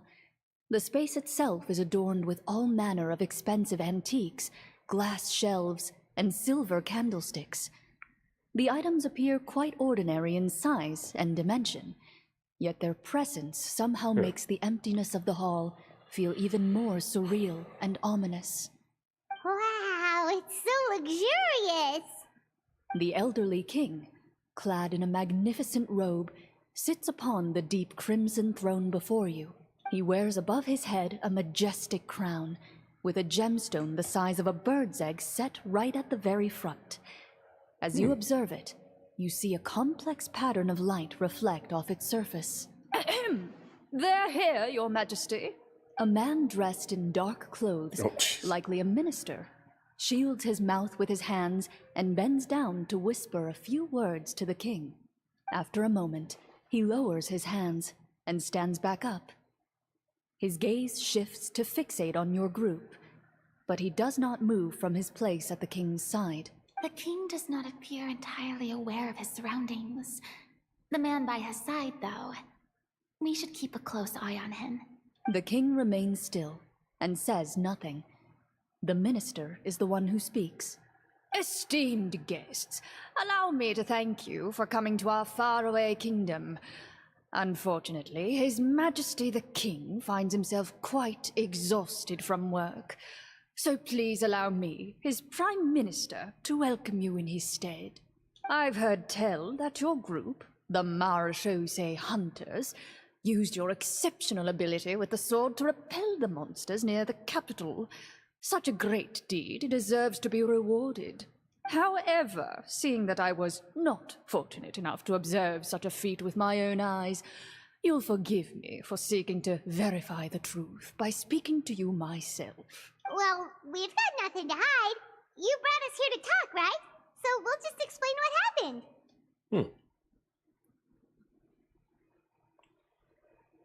The golem's blades were so powerful, they could cut down trees in a single swipe. It took a lot of effort to defeat them, even for trained swordsmen like us. Well, that was enough details, right? Believe us now? Your account does indeed match those of the survivors. Since you were the ones who defeated the monsters, that must mean you are also in possession of the treasure they stole? Well, we did take the treasure, but... How did he know about the treasure? Then I must ask that you return it at once. It belongs to the kingdom. Wait, but didn't you just say that our great deed deserved a reward? Shouldn't the treasure be considered a part of that? Yes, that was indeed what I said. But you seem to have forgotten a very important distinction. Only that which is freely given by the king can be considered a reward.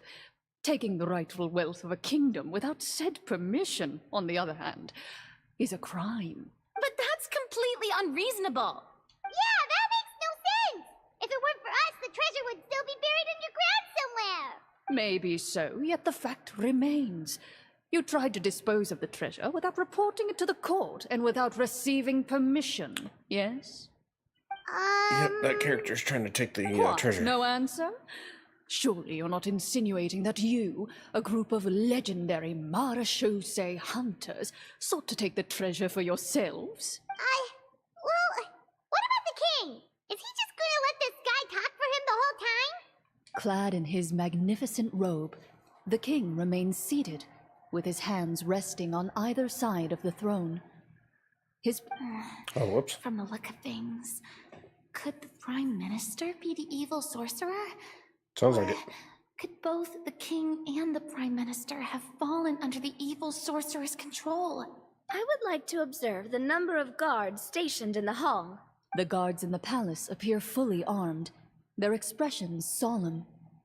Sensing the tense atmosphere in the room, they stand at the ready, each with a hand placed upon the hilt of their sword, as if prepared to draw their weapons and surround you at a moment's notice. Well, there goes my plan to turn the whole place upside down, I guess. It appears we've been visited by nothing more than a group of ill-intentioned imposters. What a pity. Guards, take them away and throw them in the dungeons. Before I decide your fate, however, I must first determine whether you have any accomplices outside the court. Can't we try to slip away? Or maybe start some kind of riot? But if we try to fight the guards right now... Don't worry.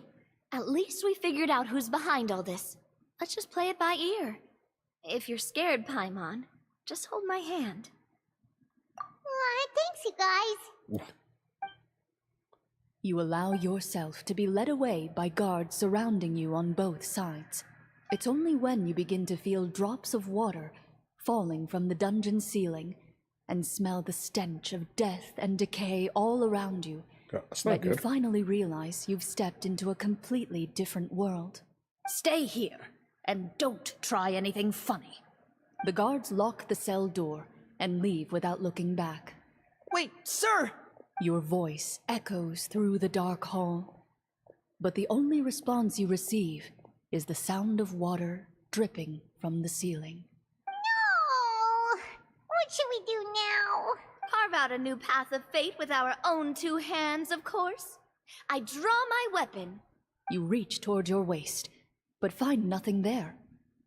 You now recall that your weapons were confiscated before the guards locked you in the cell. The bag of treasure along with them. What about that knife I hid in my boot? When did you hide it in there? When I was thinking about digging a tunnel. Rejected. You failed to inform the GM of this course of action. Moreover, the guards would have conducted a thorough search before throwing you in prison. And the keys to the cell aren't anywhere to be seen? Correct. You don't even feel a lock hole on the cell door. Oh, well, there goes all our plans. Indeed. Huh? Why are you the one saying indeed? Because that statement holds true for me as well. This is where the script ends. What? But that's a terrible ending! Generally speaking, this should be the point where the scriptwriter gives the players some kind of hint, or gives the GM some kind of code for how to move forward. I mean, maybe they just really wanted us to be immersed in the feeling of being in prison? Like, they'll only show us the way out once we've grown truly and utterly desperate? That is a possibility. If only there were desserts and tea in real prison. Oh, wait, guess it's kind of how the Fortress of Meripede works if you're lucky. Oh, before I forget, Navia, the short sword you had with you earlier. I took a closer look, and the craftsmanship doesn't appear to resemble anything from this era. If I remember correctly, that style was last in vogue several hundred years ago. Wait, Cloran said that sword used to belong to her master, right? Does that mean her master has been alive that long? I doubt it. The way she went about things often made her seem childish more than anything. I'd say the sword was most likely an heirloom passed down over time. Hang on. A precious heirloom passed down to you by your master. And you gave it to me just like that? You weren't worried I might lose it? Master left many things to me when she disappeared. There was the sword, an old key, and a good amount of junk she probably just didn't want to take with her. I gave you the sword back then, because I didn't want our friendship to end. Wait, when did this happen exactly? After the duel. Between Mr. Callis and myself. Before that, Clorand would have meals with us and even stay over at the Spina some days. She was on great terms with Papa as well. After the duel, though, there was a period of time where we simply didn't know how to face each other. She entrusted this sword to me, and never came back. We were both sad, and conflicted, and totally overthinking everything as a result. Whenever I looked at this sword, I couldn't help but wonder if Miss Petronia had never introduced us to each other at that picnic. Maybe part of the sadness I was feeling could have been avoided. Back then, it felt like I hadn't just lost a father, but a close friend as well. No one can change the past. The most important thing is that you two found your way back to each other and can enjoy things like this together. Yep, you're right. I'm sorry, you two. I didn't mean to bring up any sad memories. Think nothing of it. No one here is at fault.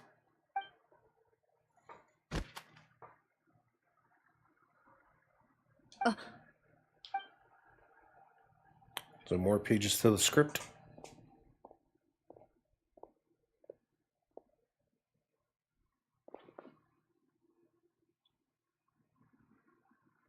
Yep. Looks like the next part of our script is here.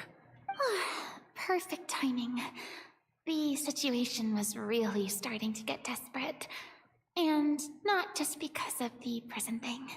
From Claren's face, I really can't tell if it's good news or bad news. Water continues to drip from the ceiling. In this lightless dungeon, you lack a reliable way to tell how much time has passed. Eventually, you get used to the unpleasant odor of straw, mold, and rust, and find yourselves alternating between fits of drowsiness and despair. Suddenly, you hear footsteps outside the door. Heads up, everyone. Someone's coming. Gather close, everyone, and keep your voice down. Oh, so it's a guard that lets you out. Huh.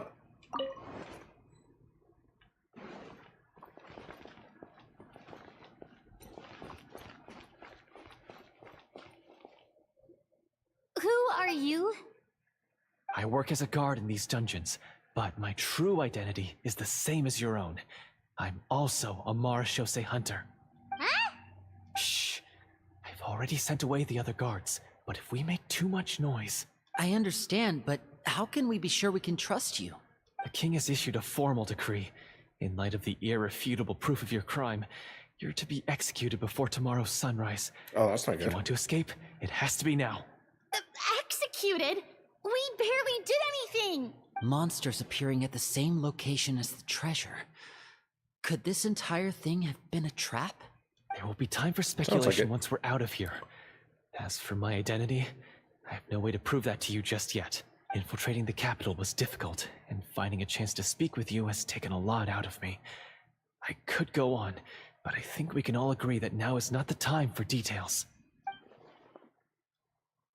Have you seen our weapons anywhere, sir? Don't worry, I brought them with me. They're just behind the door. Still, these weapons alone won't be enough to defeat the true enemy behind the scenes. His faction is too powerful. The guards are all under his control, and he's even stationed a number of golems in various rooms throughout the palace. To defeat him, you must find a secret vault. It is said that within that vault, the Marashose hunters of the past left behind a treasure with the power to defeat the sorcerer. You're not coming with us? No, I'll remain in the dungeons to deal with the guards. I'll try my best to distract them so they don't go after you. As long as my identity is not revealed, I'll be able to aid you when the final battle comes. In that case, please stay safe. Thank you for your concern. I will do my utmost. As for the location of the vault, here, this map should lead you there.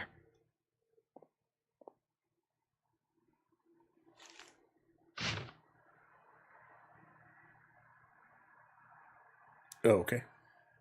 Got it. All right, once I open the door, remember to stick close and refrain from making any noise. I'll lead you out of here as quickly as possible. You now have the chance to restore the honor and legacy of the Marashose hunters. So please, get out there and reclaim what's ours. And be sure to exercise caution. With the help of the guard, you successfully escape the dungeons. Your sense of despair and anxiety both seem to fade as you continue your quest. Do I actually get to play, or is it just more storytelling? Wait, we didn't get to use our skills at all while we were in prison. Oh. Who knows when we're gonna get the chance to use that cool summon spell? That is a pity, but we can only continue to move forward. Big bird.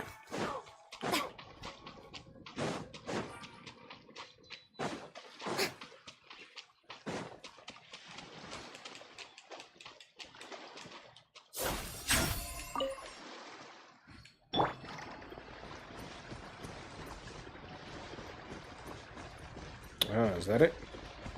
I gotta fight that dude. Incinerate!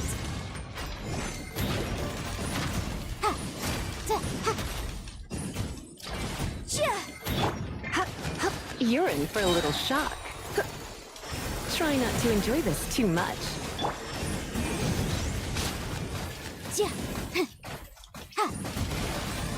Oh, come on, go after the big guy.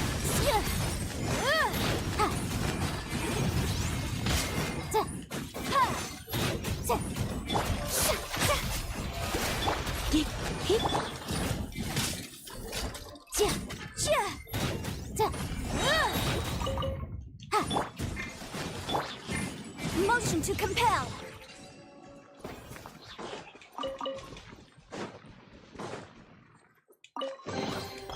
Remarkable condition. Oh. So apparently that's not what I was looking for.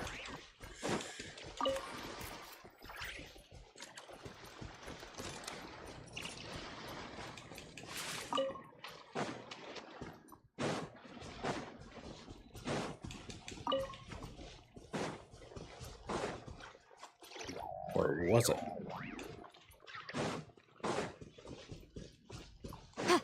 Secret vault. The secret vault on the side of this mountain?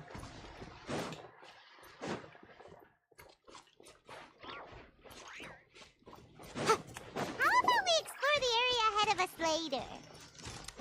I'm trying to find this secret vault.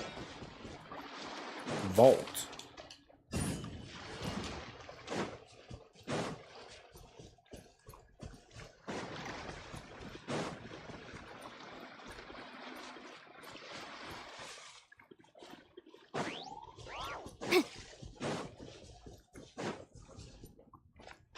Oh. So, let me look at the map. Map would be...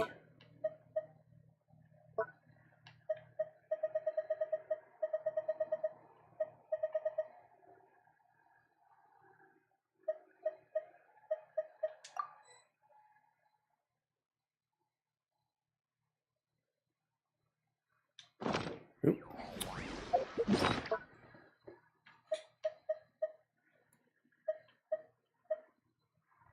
Oh, that's just a recipe.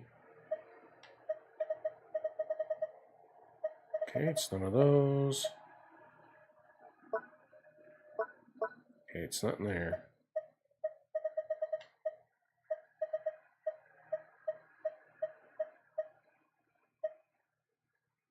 Where notes? Oh, there we go. It's this.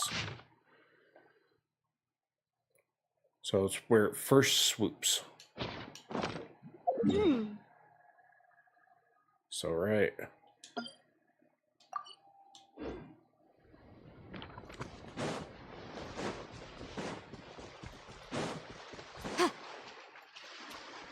about we explore the area ahead of us later?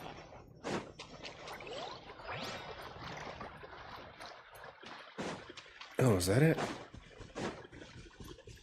Oh, yay. This should be the place marked on the map. This bit of rock certainly looks suspicious. Well, I'd say an investigation's in order then.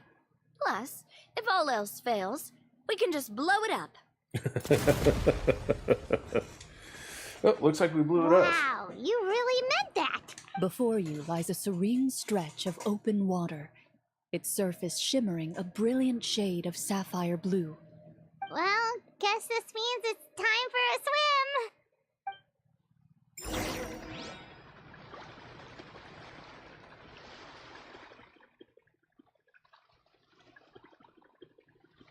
Just give me 1 second.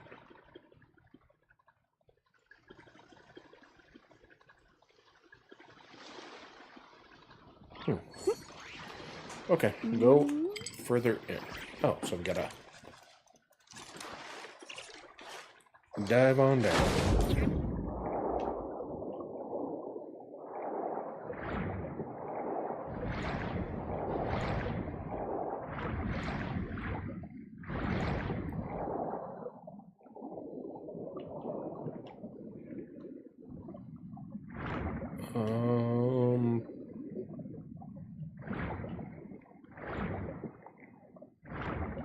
Ah. Well, that's cool.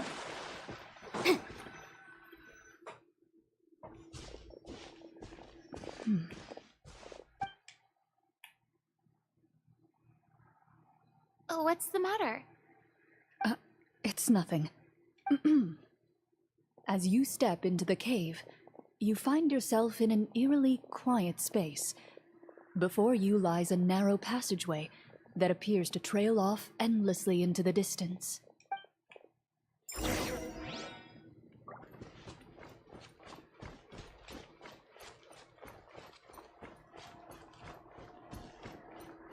Ooh. Wow, this must be where the treasure is hidden. But this door is blocking our way in. It almost looks like it's been here for quite some time. I've got to hand it to the tabletop troupe. They really went all out with the props. Huh. What have we got down here? A kind of mechanism connected to the door? Ah. A pattern on a stone door. That's something Master mentioned before. Is something wrong, Clarant? After a long, difficult journey, you finally arrive at the location indicated by your map. It appears to be an ancient site of some sort, where treasure likely awaits. Your surroundings are exceedingly quiet and serene, as if the secret that slumbers here has never once been disturbed. If you listen closely, you can almost convince yourself you can hear the sound of its calm, gentle breathing. That description makes Paimon feel kinda bad for disturbing this place. We're doing this for the sake of the people, to free them from the evil sorcerer. I say it's time for this treasure to once again see the light of day. Linny's right. We need to keep going. The future of the kingdom depends on it. The next part of the story requires us to solve the puzzle, right? Let's start exploring the area. Yes, that should be fine. Something feels off about all this. Guess I'll just have to improvise. Yeah, I'm thinking that they turned it into a story for us to figure out, and then once we get everything figured out, they're going to try to ambush us.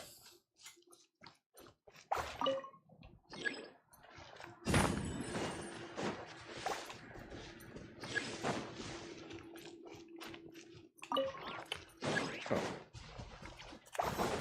There we go.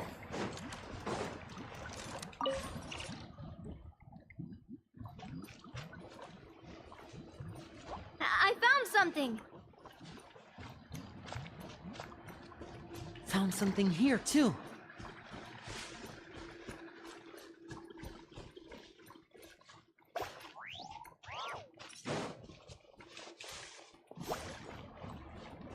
Same here.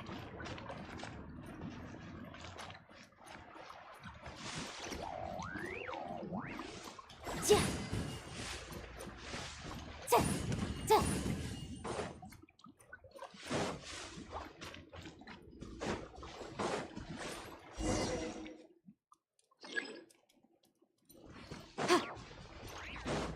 Huh. Yeah.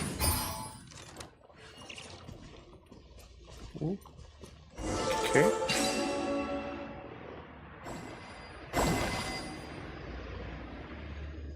Oh, looks like I solved the puzzle. Maybe. I'll remind you again.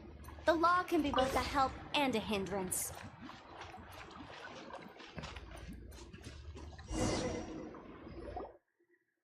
It worked! I don't know what I Something did. just appeared. Some kind of new mechanism, maybe?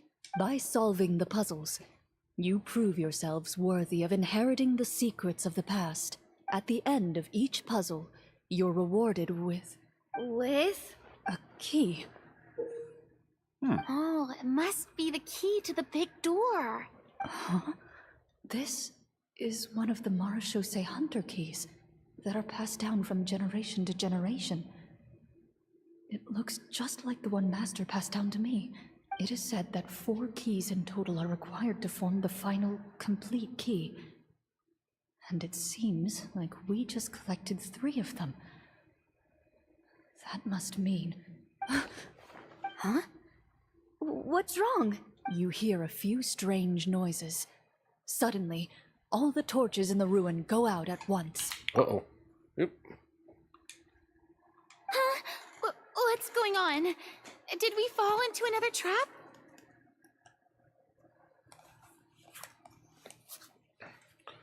Well, story's starting to get good. For the sake of immersion, please close your eyes, everyone. Without the torches, the space is now completely dark, and you cannot see anything. Am I supposed to close my eyes too? Paimon can still see a little bit over here. Oh, excuse me.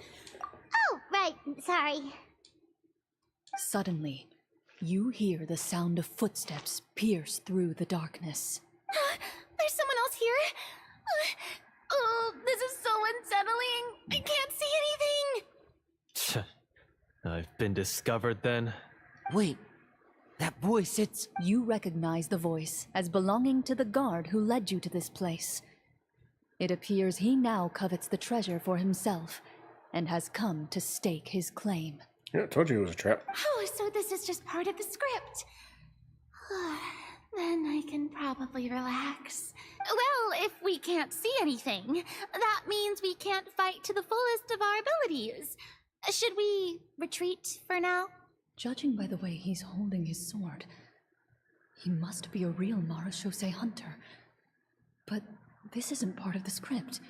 Retreat? That's not the hunter way. If it's dark for us, then it's dark for him. We choose to fight. Your choice is noted. Please keep your eyes closed until I tell you the torches have been relit. This battle will be in the dark. You got it.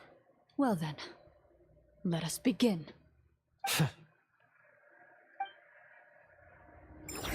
So am I really fighting in the dark? Hunt them down. I'd like to try to hit him with my sword. Your strike is successful. Is he still standing? Goodness, he sure Damn. Is it over? Can we open our eyes now? The enemy is strong and relentless, but the battle is nearing its end. The torches have not been relit. What about now? Final strike. Ha!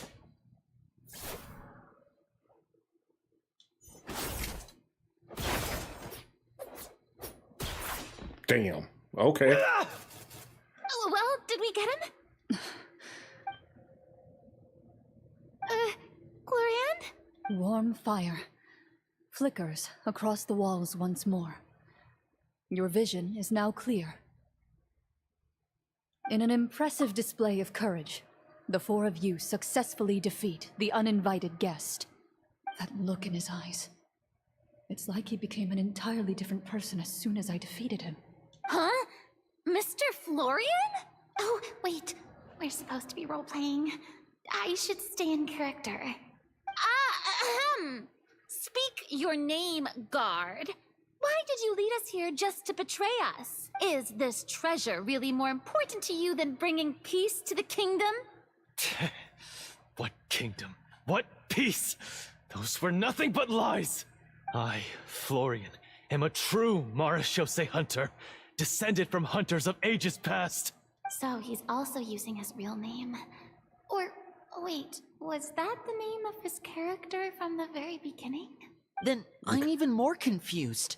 If you truly are a Marashose hunter, shouldn't you want to help us just like you said before? Shouldn't we fight together for the sake of the people? What do you know? In this day and age, there's no glory to be had as a Marashose hunter. What's that supposed to mean? My skills were passed down to me by my father. We lived a life of obscurity in the remote wilderness. Still, he devoted everything he had to being a Marashose hunter. And what did he get in return? A life of poverty and pain. In a world that forgot all about him. When he died, not a single person came to mourn his passing. The Marashose hunters were the ones who saved this city. We're heroes. We deserved more recognition and respect than this. Is he talking about how no one in the capital seems to remember the hunters and their legacy? I didn't expect the script to contain this level of social criticism. So that's why you want to take the treasure for yourself? You feel like you're owed fame and wealth? If you already knew where the treasure was located, why didn't you just come down here and take it? Because I still needed the final key. Only a true Marashose hunter is capable of passing through this final door. As someone who sought to hurt others for his own gain, Florian lost that right long ago. Okay, but what is this treasure anyway? We've got all the keys, right? So can we just go in and take a look? You're sure you want to go in? We've been talking about it for so long. Of course we want to see what's inside. And we've already defeated Florian, right? So he won't try to take it from us anymore. Pesky brats. Watch yourself. Then let's open the door together. All right. Your choice of action is confirmed. She's about ready to whoop his ass again.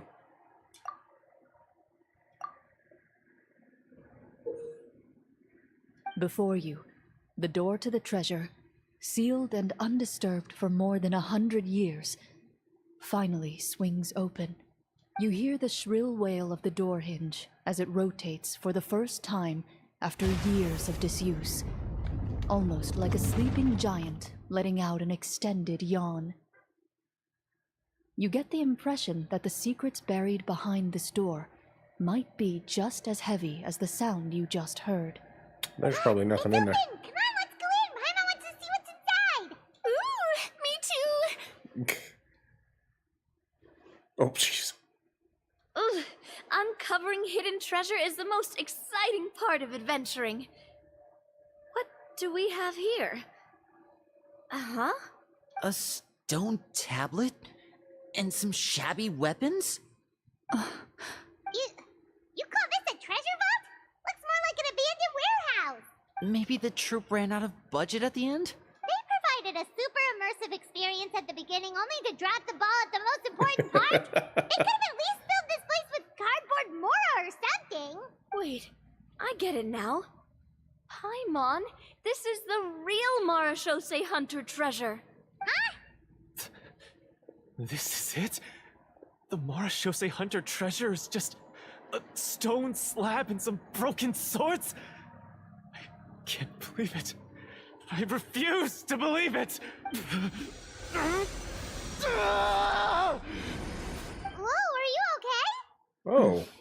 The Marachose Hunter before you appears to suffer a serious mental breakdown. He needs to leave the room for a moment to collect himself. One of you seems to understand the significance of the treasure already. If the rest of you wish to follow suit, you may remain here in the meantime and explore your surroundings.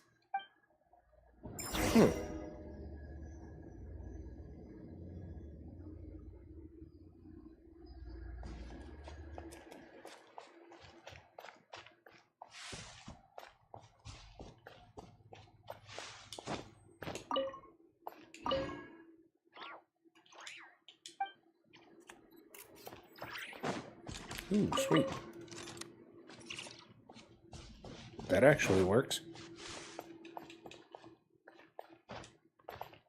I'm not gonna talk to anybody. Let's go out and see what's up with home, dude.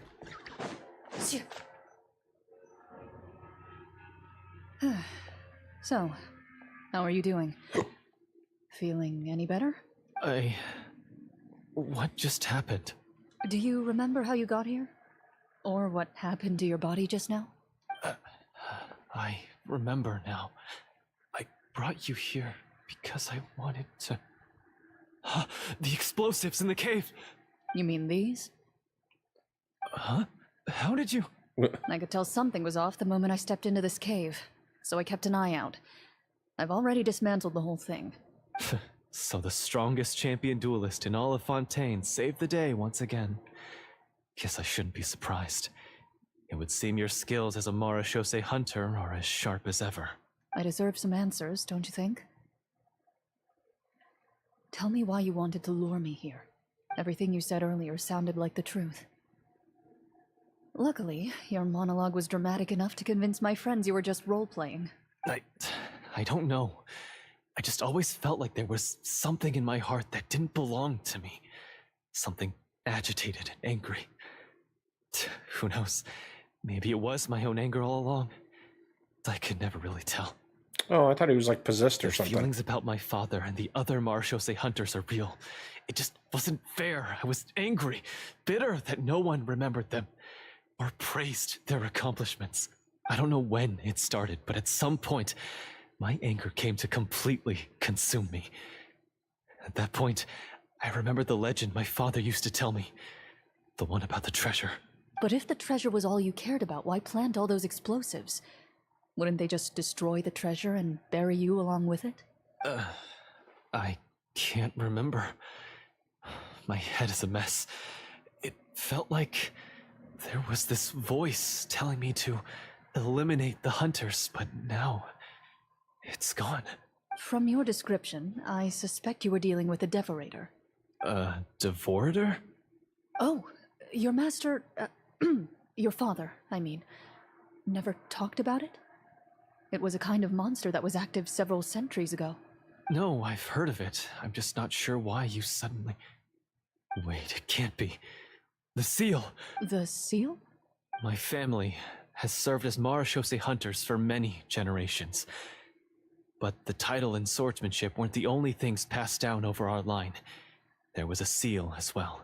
My father instructed me to always watch over that seal and maintain it regularly. He said it had been passed down over a truly ancient age, and protecting it was our clan's most important duty. But I neglected that duty after he died. I finally decided to come down and check on it one day, and that's where my memories become fuzzy. Ooh, yep, The so he was Devorator possessed. would be a formidable adversary for any mortal being, even ones as capable as the Hunters. If you lacked the power to completely destroy it, you could easily fall prey to its influence and corruption. In light of this, some Marashose hunters chose to seal the Devorator away, in the hopes that a permanent solution would come with the passage of time. I heard it has the power to amplify the obsessions and desires in people's hearts, to the point where they overtake you entirely. It would seem I'm not just lacking in skill with a blade, but in mental fortitude as well. And yet, you were able to retrieve 3 of the 4 keys.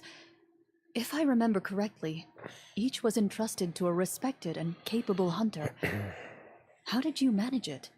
One of them belonged to my father. The second I stole from a different hunter. And the third was one that I snatched while the person was on the way home from the tavern. I nearly died in that alley. So he jumped him. I know just how strong you are. It's as clear as day to everyone in Fontaine. I observed you from dusk to dawn, but could never find any opportunity to sneak up on you. I never even saw you drink a single glass of liquor. The only way I could think to obtain that last key was to lure you here using your hobby, and then...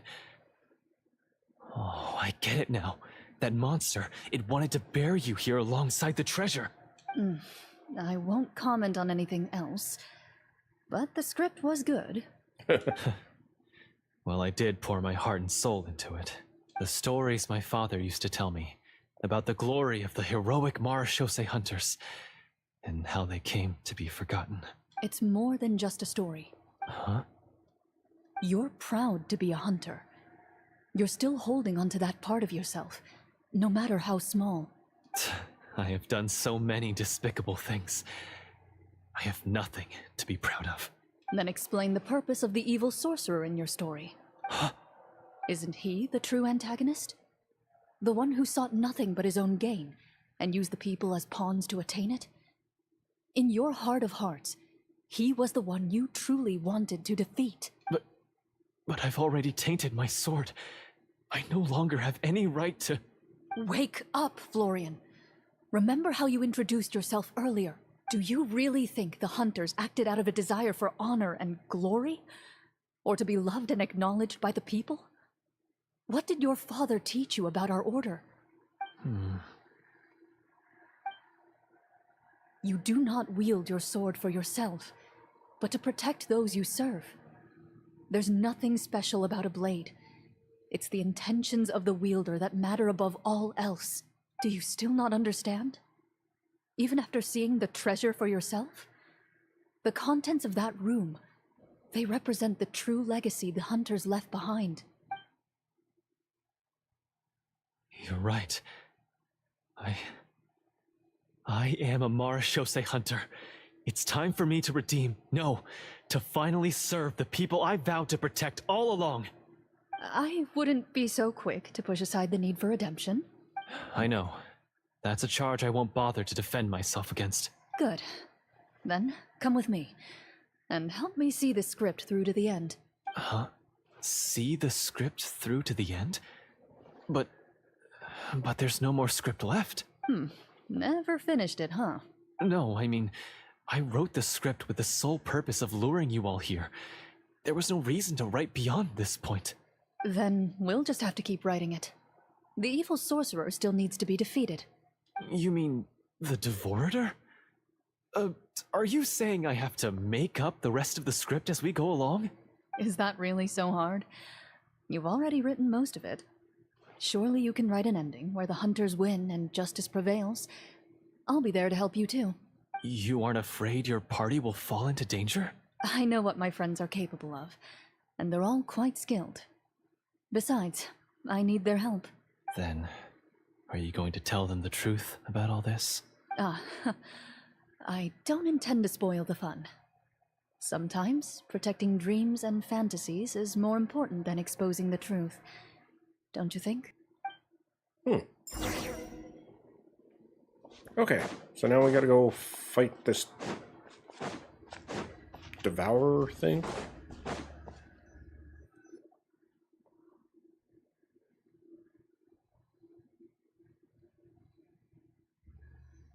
They're back!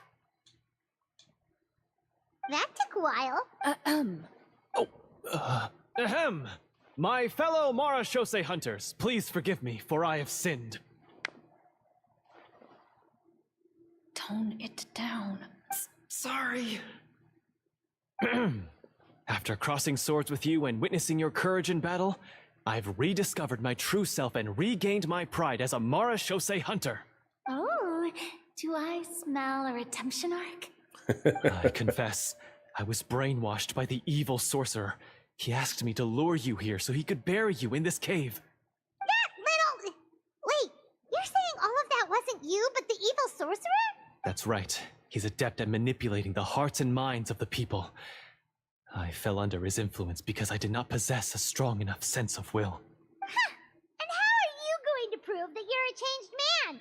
We're not going to fall for the same trap twice. To be perfectly honest, I only came to my senses after seeing the treasure. It reminded me of my father's past teachings. The treasure was actually... The names of all the Marashose hunters from ages past and their weapons? Wait, you already know? Of course. Don't underestimate a veteran role player's exploration skills. Oh, wait, I mean Marashose hunter Navia's exploration skills. We just finished reading through the content of the stone tablet. That tablet recorded the lives of some fascinating people.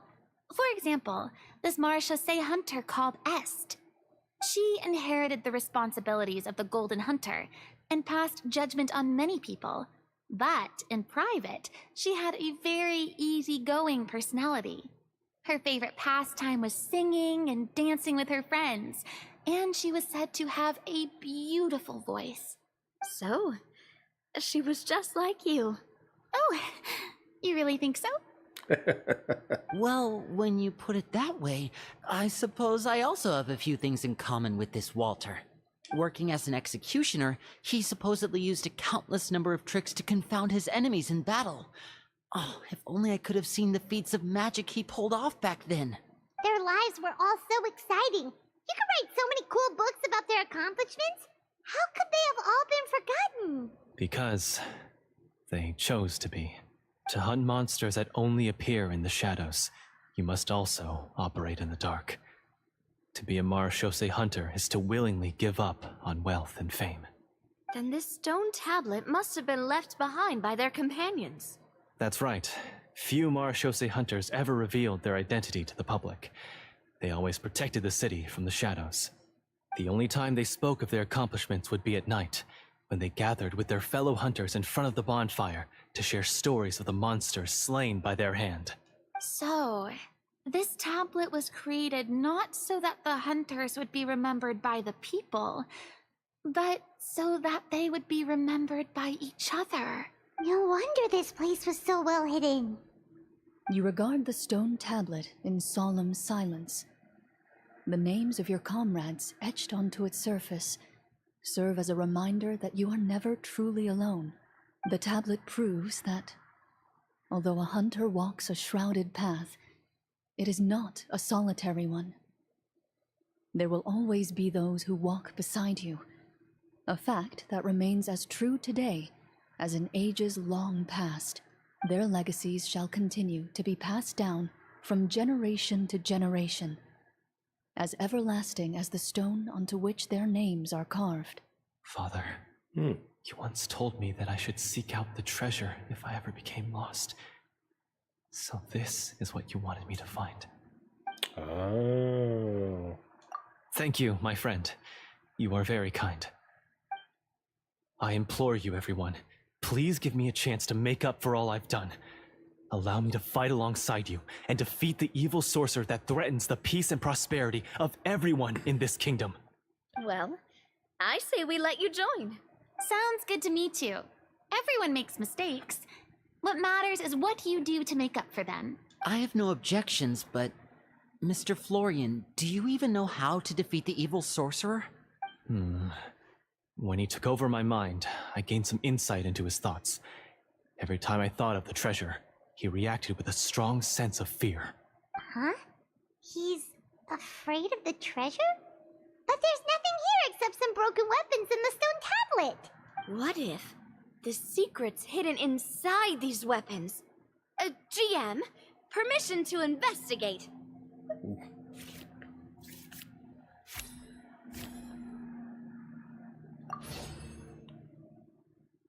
At first glance, the weapons appear absolutely ordinary. But as you observe them, you notice a faint energy emanating from within. These blades have slain countless monsters. Though it's been a long time since they were used in battle, their edges remain sharp, as if they're simply waiting for the next worthy hunter to carry on their legacy. So basically take these with us, right?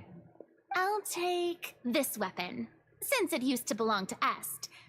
Maybe it'll find comfort in being held by someone who appreciates the arts. Ah, good idea. I'll take Mr. Walter's bow then.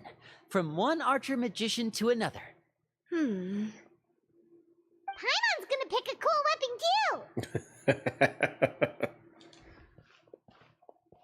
She gonna even be able to carry anything? As you grip your weapons, you can almost feel the will of past hunters coursing through your being. It's a feeling of courage, determination.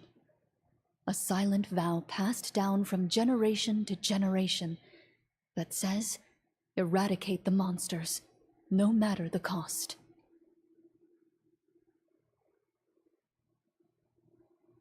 Mr. Florian, do you know where to find the evil sorcerer? I was able to see his surroundings when our minds were connected. I believe he's currently hiding out at the church in the kingdom. We must be extremely careful. He's spent so long living among monsters that he's now taken the form of one. He will not be easily defeated. Then why don't we explore some more and try to find some higher level gear? We don't want to just fight him and lose, right? No, we have to strike now. He was greatly weakened when I managed to break out of his control. If we let him rest, he might have time to escape. I agree with Mr. Florian. We've got to act while we have the advantage. Don't forget, the people of the capital are counting on us. Yeah, now that we've got a plan, there's no point in waiting. The longer this drags on, the worse it will be for everybody. Yes, that's what's called... Yes, that's exactly right. Oh, jeez. Alright, you've persuaded Paimon. Mr. Florian, please, lead the way. Of course. Follow me. He had to set up so many scenes today, and now he has to join in for this last part. I really don't envy his job. Finally, you decide to slay the evil sorcerer and bring peace back to the kingdom once and for all. As you walk away, you feel the gaze of the stone tablet at your back, as if all the hunters of the past are wishing you success in the battle ahead and awaiting your triumphant return.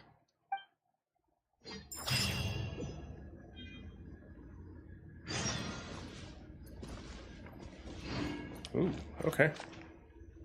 Well, let's... Wow.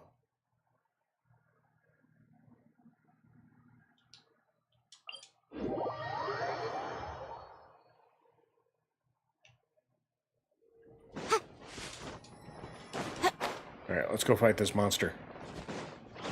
You're going down, sucker.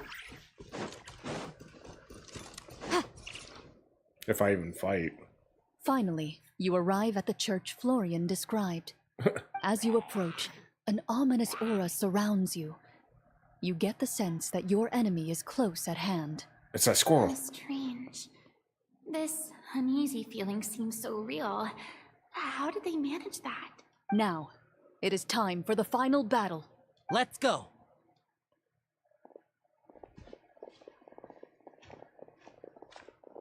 Florian, wait. What's wrong? I think you should wait outside. You've already been corrupted by the Devorator once. It could easily re-enter your mind and take control of your body. I don't think it's a good idea for you to be this close. If it corrupts you again, it's possible you might take on a new form entirely. That's exactly why I have to go. Why I should be at the very front. You mean... Yes. I intend to lure it into my body. That's too risky. If things get out of hand, I might have to kill you. Do you understand how dangerous this is? Dang. I understand, but if I do this, you'll have a clear and visible target. The Devorator will have a hard time passing up a chance to enter a body it knows how to control. You won't have to worry about any of your friends being taken over. You're not like me, Miss Clorand. You're a just and powerful Marachose hunter. The monster broke free due to my error. It's only right that I shoulder the responsibility for its destruction. This is... something that I have to do. Consider it a duel to restore my honor. My only request is that you give it your all. I understand. Then, as a champion duelist, I hereby accept your request for a duel, and extend to you my most sincere regards. The battle is now upon us. Let the Devorator once again tremble under the blade of the Marachose hunters.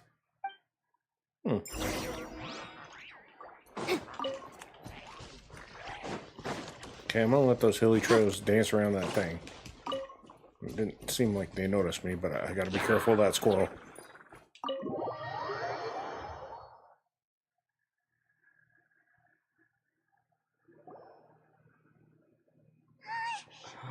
Huh? Ooh.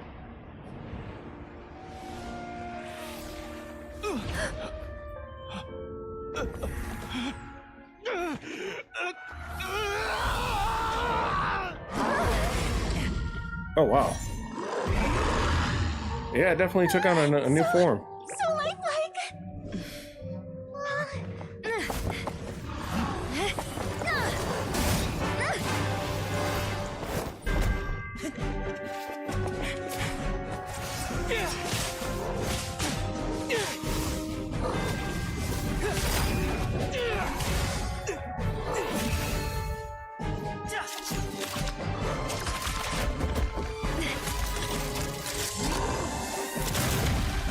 Damn.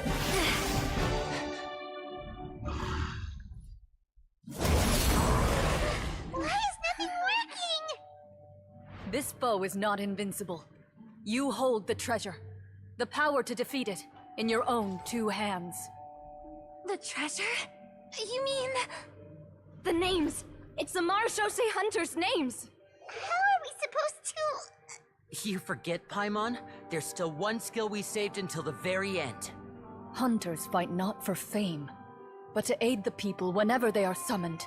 Walter the Marachose Hunter, master of 1,000 tricks, executioner of the Phantom Hunters, I call for aid! Oh, wow. Est, the Marachose Hunter, inheritor of Cassiodor's will, judge of the Shadow Hunters.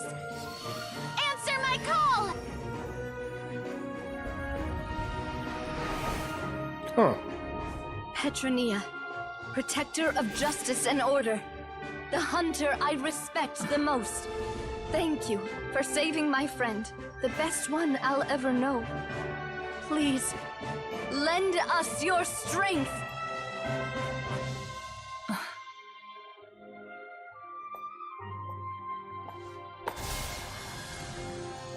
We have come to answer your summons.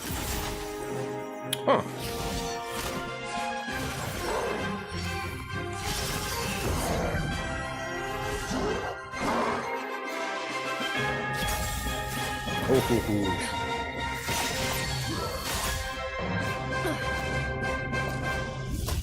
Damn.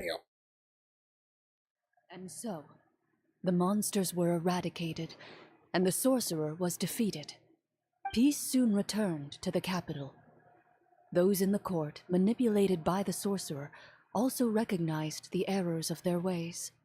Some remembered the names of the heroes who saved their kingdom, but others simply continued their lives none the wiser. Such is the story of the Marachose Hunters.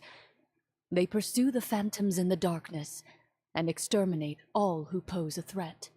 They will always protect the city and those within it, even should all memory of their accomplishments be forgotten by the very people they serve.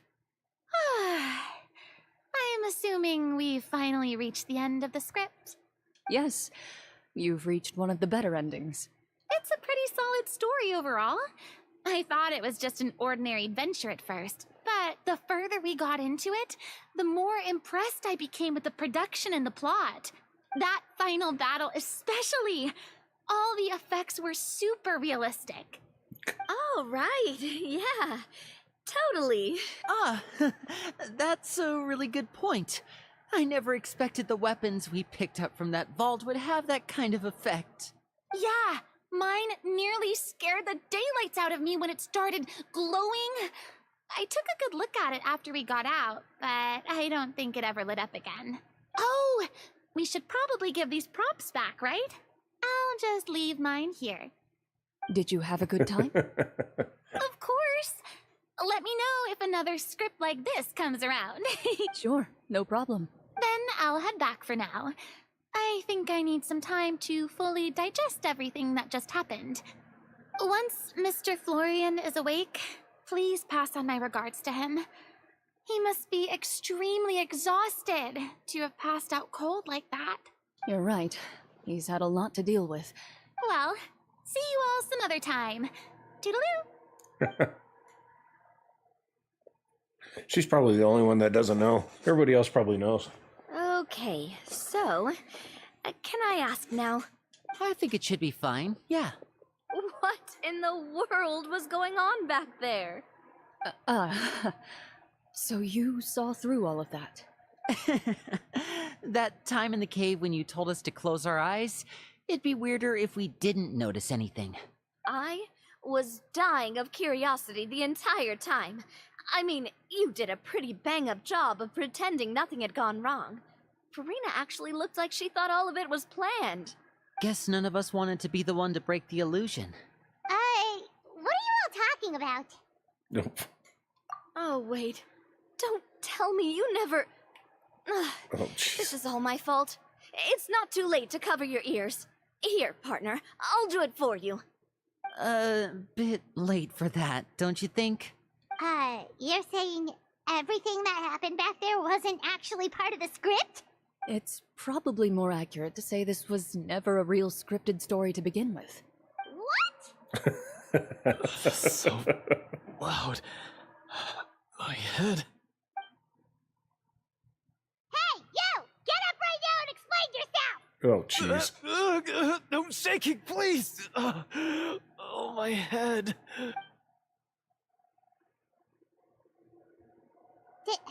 Did Paimon just hear that right? You guys made up that whole last part on the spot? It's not nice to lie to people, but Paimon's got to admit that was a really good story, Florian. Oh, and nice improvisation, Florian! Yeah, it was like watching a magician improvise a spectacular magic trick after forgetting an important prop. If Paimon knew something was wrong with that vault, she would have floated straight in the opposite direction. Everything was under control. As if you've ever described a situation as being out of control.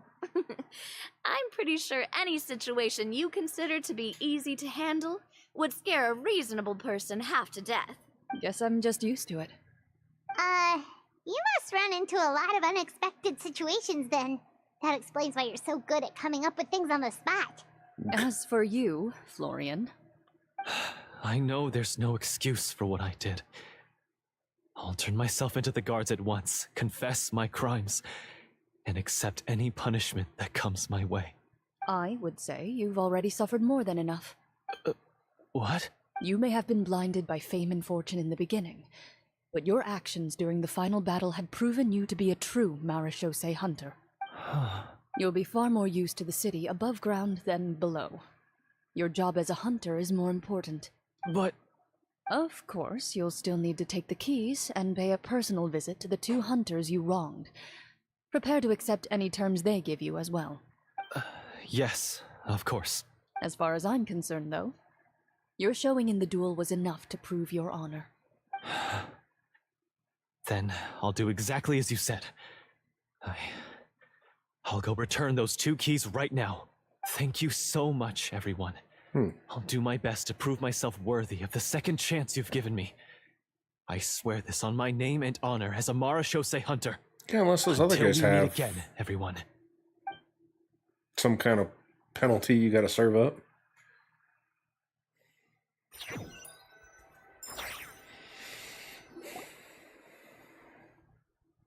Yep, they're still dancing around that gym. Speaking of Marashose hunters, what should we do about the treasure in that cave? Leave it be. Are you sure? We could show it to people, make it so that the hunters are remembered. Don't you want that? No. Every name on that tablet made the same choice. All hunters know what the path entails. I am no exception. My identity as a Marashose hunter is not something I need people to remember. I wish only to be recognized as a champion duelist. Nothing more. That's certainly very different from the path of a magician. Still, I admire your decision. Wait, I just remembered something. If there were no special effects involved, why did our weapons begin to glow during the battle? That's because the Marashose hunters of ages past would often imbue their weapons with special enchantments to suppress the monsters. Whenever a monster was nearby, their weapons would start to glow. Oh, so that's why they had an effect on that guy near the end. I really thought the summons were doing all the work. Well, I'm sure the summons were a part of it too. Oh? This particular devorator probably hailed from the same era as the hunters we saw in the room. The names you recited all belonged to the bravest hunters. Countless monsters fell to their blades. That's likely why the devorator visibly reacted when you said them out loud. So the names held the power all along. Navia. Everything you said during your summon. Huh? Oh, I meant what I said. I mean, it was true to my character, so yeah, I'm glad you heard it. Just don't make me repeat myself. It's embarrassing. I really appreciated those words. All right. Don't get all sentimental on me. Anyway, let's not talk about that anymore. I'm going to go on ahead. Don't fall too far behind now. She ran off! I should probably head back as well. This story was truly incredible. I might have to spend the whole night telling my siblings all about it. Goodbye. Traveler, should your name and deeds be forgotten, what do you think the significance of your journey will be? Cake. I suppose the significance would be the journey itself and the world we helped create. There's still value in the time I shared with everyone here, in the things we were able to accomplish, even if no one remembers them. A great answer. I'll remember it. Me? The Marashose hunter says nothing in response to that question. Perhaps her answer lies in her silence. An unspoken vow left to echo through the night. The path she walks needs no explanation. Ooh, quest complete.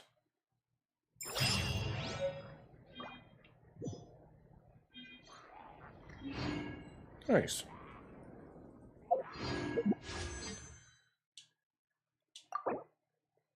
$7:30.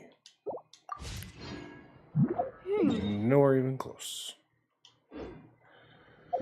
Okay, it's almost 9 o'clock.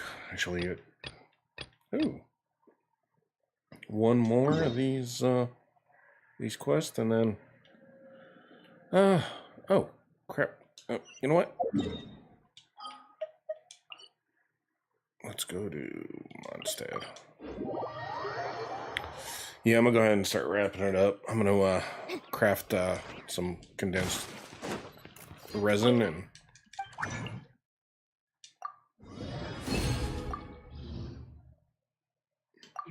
I basically used up all of it. Let's see. I might need to start working on getting these characters leveled up.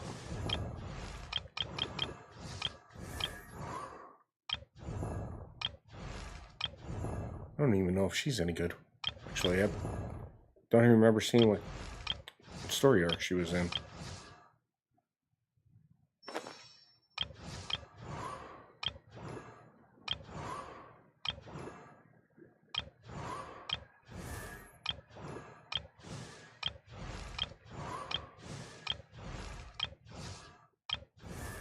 Yeah, quite a few I gotta still get leveled up, but we'll get there.